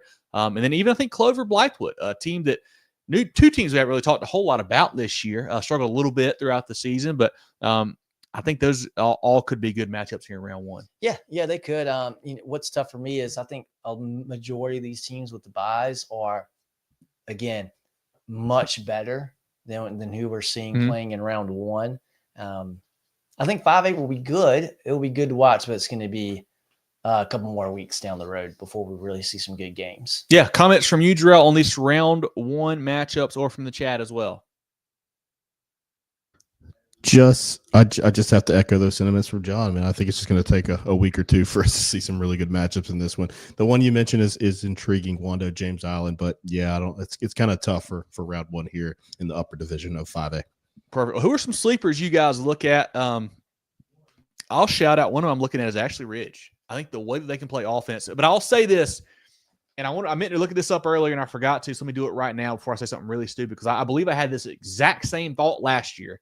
I thought Ashley Ridge with Derek Sally, they played Sumter, I think, in round one, and we're like, man, they're going to give it to them. They're going to handle them. Sumter beat them 56-13. So we completely blew that one. At least I know that I did, because I think we'd all talked up Ashley Ridge because they were so hot on offense. They're playing great football. Got hammered. So I'm a little worried to say it, but I feel like Ashley Ridge, with what they can do on offense, they might get hot and play something around two. We'll see what happens. But they're a potential sleeper for me. The Swamp Foxes over Coach State. I love it. Go ahead. For me, I think the only legitimate – I think there's two legitimate sleepers that are playing here in round one. I think they're Ridgeview. I think Ridgeview is a really dynamic team. If they can win when they beat Spring, they should play the game. When they beat Spring Valley Friday, they'll have a great chance to beat Cane Bay, I think, in round two. And they're just they're offensively, they're dangerous enough to be able to stay in a game with anybody. And then you flip it on the other side, and James Island, they're good enough defensively to keep themselves, I think, in games with just about anybody. And they've got a path where I think they got a very good chance if they can get by in round one. I think they got a very good chance against Carolina Forest. Sumter's going to be tough. I think Sumter, it's wild I don't think they're a sleeper, but we always talk about how good Sumter is. We just don't think they're quite at the state championship level. I think this year they're as close to that level as they've been in a while. And they probably have had, I would argue, more talented teams the last few years, or at least on the defensive side of the ball. They've got some really good talent on the offensive side of the football this year. I think Sumter, I'm not calling them a sleeper, but I think they've got a good of a chance to get to Orangeburg this year in that weekend of champions than they've had here in a long time. Yeah, I like that Ridgeview pick because Cane Bay, we mentioned it, 0-7 to now 3-7. It's still hard to be sold on that. Just what they did. I think Ridgeview could get hot there. But I got two teams in Upstate I think could win a couple games, and one of them is Burns. Because I think they can beat Lexington. I think they're good enough to do that. And then Spartanburg, I know hammered them a couple weeks ago, but that's a region game, a rivalry game. They play again. It certainly could shake out completely differently there between the Rebels and the Vikings. And then also, I think River Bluff could win a couple games too. They've got some talent offensively. They've gotten a lot better with Murray coming back at quarterback. He was out for a while with Collier out wide. I mean, they got some studs there. Defensively, they're solid as well. I think they can beat Malden, and they'll have a good chance to beat a solid Rock Hill team as well, and to get a matchup with Dutch Fork again, which they probably don't want there. But I think they've got a good chance to win a couple games as well, maybe in the upper state bracket. Yeah, we're talking about a Malden team that's 2-8. Hey, they won 2 games in a row, John. They got hot. They had lost a lot in a row. Don't write off the Mavs. That's all it takes to get in the playoffs. Don't write off the Mavs. River Bluff. Jerel, any sleepers from you? Yeah, just Ridgeview. There's a good one in the lower, and then uppers River Bluff. I like those teams. I think they play really good football, so I think they can make a run. So it should be a lot of fun. Cane Bay kind of scares you. They did get hot though, man. That is fantastic. They tied Berkeley beat Berkeley. So not sure what happened there as far as the region standings. I got them at 3-2, so both of them. So I think Cane Bay won that one as well. Perfect. I thought it was 3-1. Anyway, whatever, doesn't matter. Anyway, how many teams in Division 1 5A do you guys think can win state? So I got very generous here. Ooh. I said 4. Hey, Okay. Johnny boy. Yeah. Okay, I'll go next. I got 3. Last week I was at 4. This week I'm at 3. So I eliminated one with last week's competition. Reading the tea leaves there. I think I know who it was. Exactly. I got 5. I thought hard about going 1. I really did. Thought really hard about going 1. Instead, I went 5. So here we are. It's a good split, 2. I got 3 upper, 2 lower. I think 5A Division 1, I think it's Dutch Forks to lose, but there are some really solid teams right behind them, I feel like. Yeah, and, I think we've seen, and I won't mention any names so we keep a little intrigue, but there's a lot of teams that play some really good defense in 5A. Yeah. Dutch Fork does it better than anybody else, but, man, if you could get some takeaways, if you could score on defense, we've seen some of these programs here in 5A, right? Win some close ball games with special teams, with some defense. If you have a 20 point game, sub 20 point game, 1 or 2 odd plays. We saw an odd play, over at Dutch Fork High School that, kept Irmo in the game for a long time.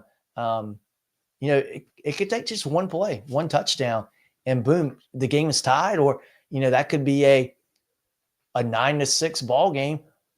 Touchdown wins the game.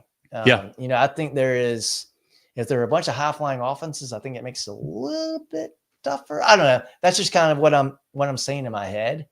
I think it's probably 1, but yes, I think there's 3 other teams that can get to Orangeburg, and if they get to Orangeburg or if they get to that Dutch Fork game, have got a really, really good chance at just honestly getting a little lucky.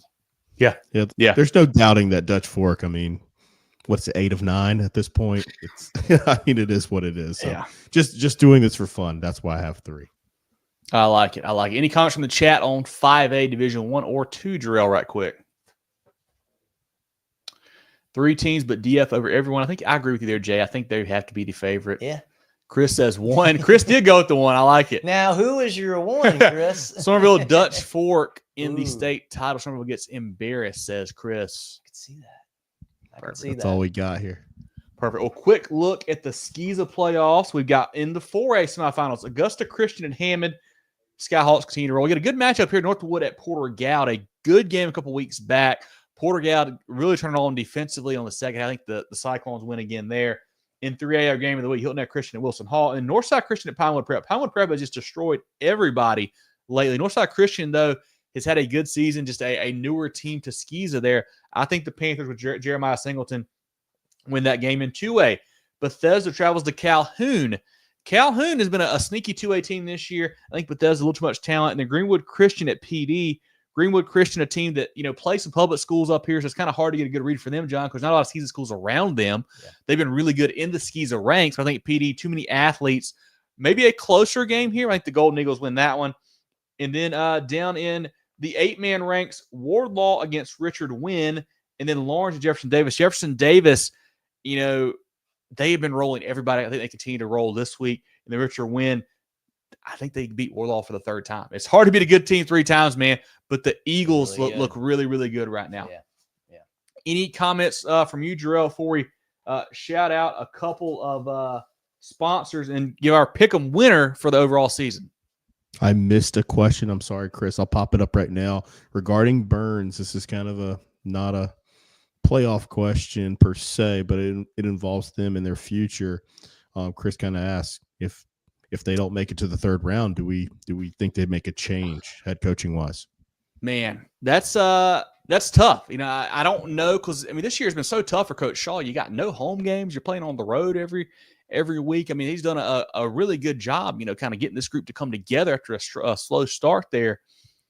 But if you're Burns, also, are you like, hey, we want something new as we go into the new stadium? I don't know. That's a tough call there for me. I think third round that might be aggressive. I think if they lose Friday, that could be a very real possibility.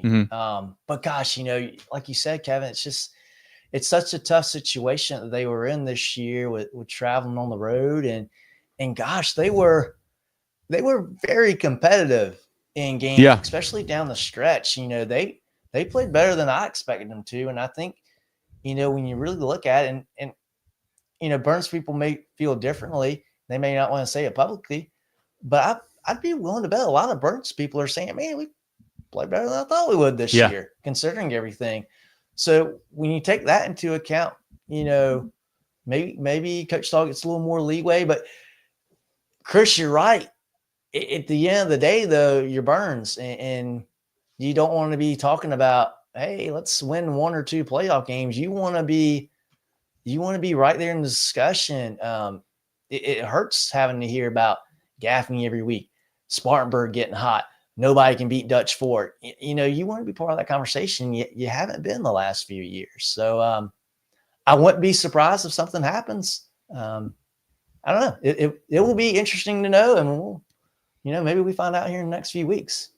Now, Chris had a good point also to follow up with this question. He said it's championship or bust at Burns, which I agree with. But when it comes to the adversity he dealt with this year, if you asked me this question in week 4 or when they lost to Greer, I would say 100% yes. I think they're probably going to make a change. But the way that team has rallied behind him, and you start dissecting the adversity that they've been through, no home games, the amount of kids that they lost from the program, how they've played, fantastic defense, swapping through quarterbacks. I think Coach Shaw has done a commendable job this year, and I think he should have the opportunity to continue coach the Rebels.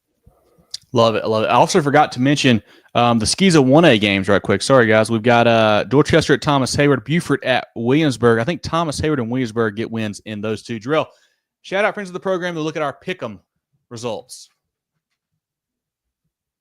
Preferred Home Services. How can we make you smile today? Preferred Home Services. For electrical or plumbing, cooling too. Go. At HTC, we're here to keep you connected. Here to provide reliable fiber optic internet with free, fast, and secure HTC Smart Wi-Fi. HTC, here to connect.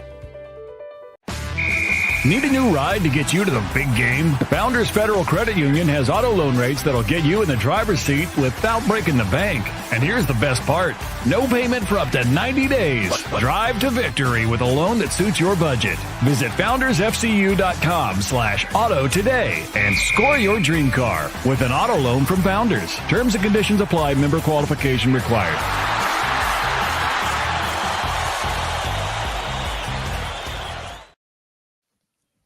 Let's look now at our pick'em brought to you by Hannah Engineering.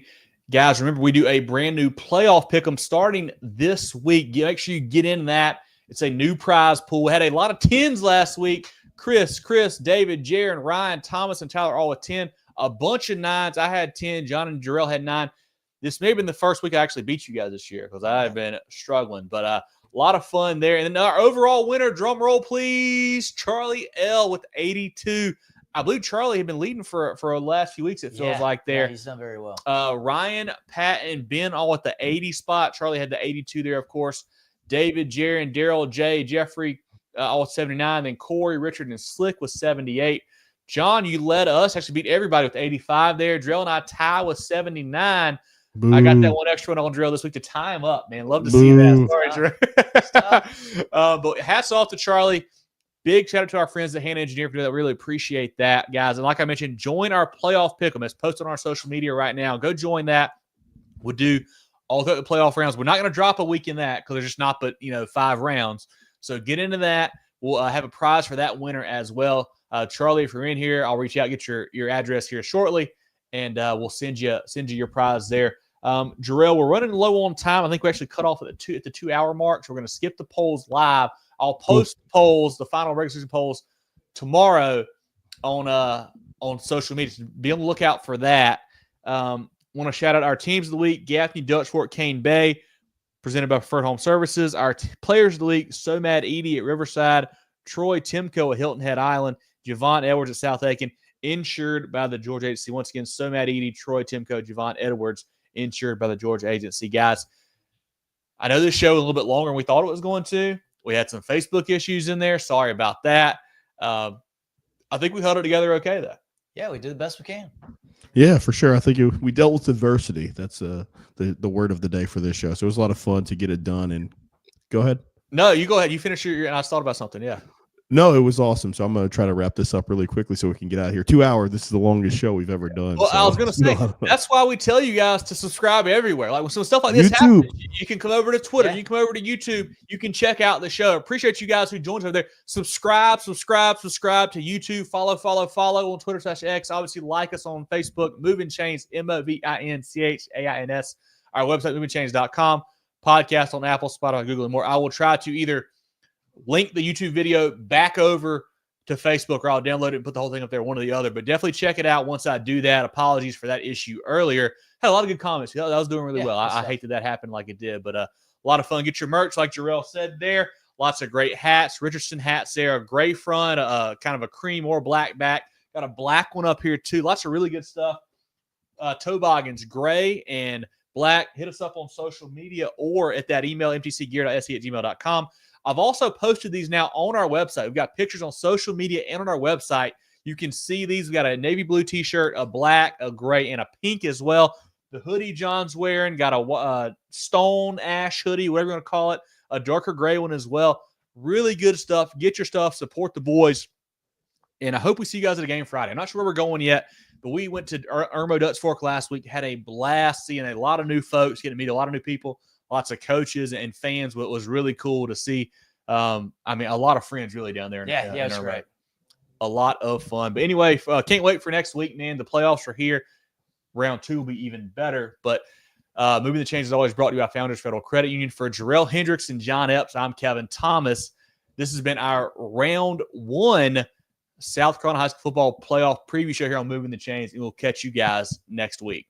Get ready for the ultimate South Carolina high school football experience with Movin The Chains. From previews to recaps, we've got you covered. Dive into our expert preview shows, predicting winners and sharing insights. Then join us post-game for the thrilling recaps, exclusive interviews, and highlights you won't find anywhere else. Plus, connect with fellow fans on our Friday night spaces on Twitter/X. No one covers South Carolina high school football like us. Join us at Movin Chains on all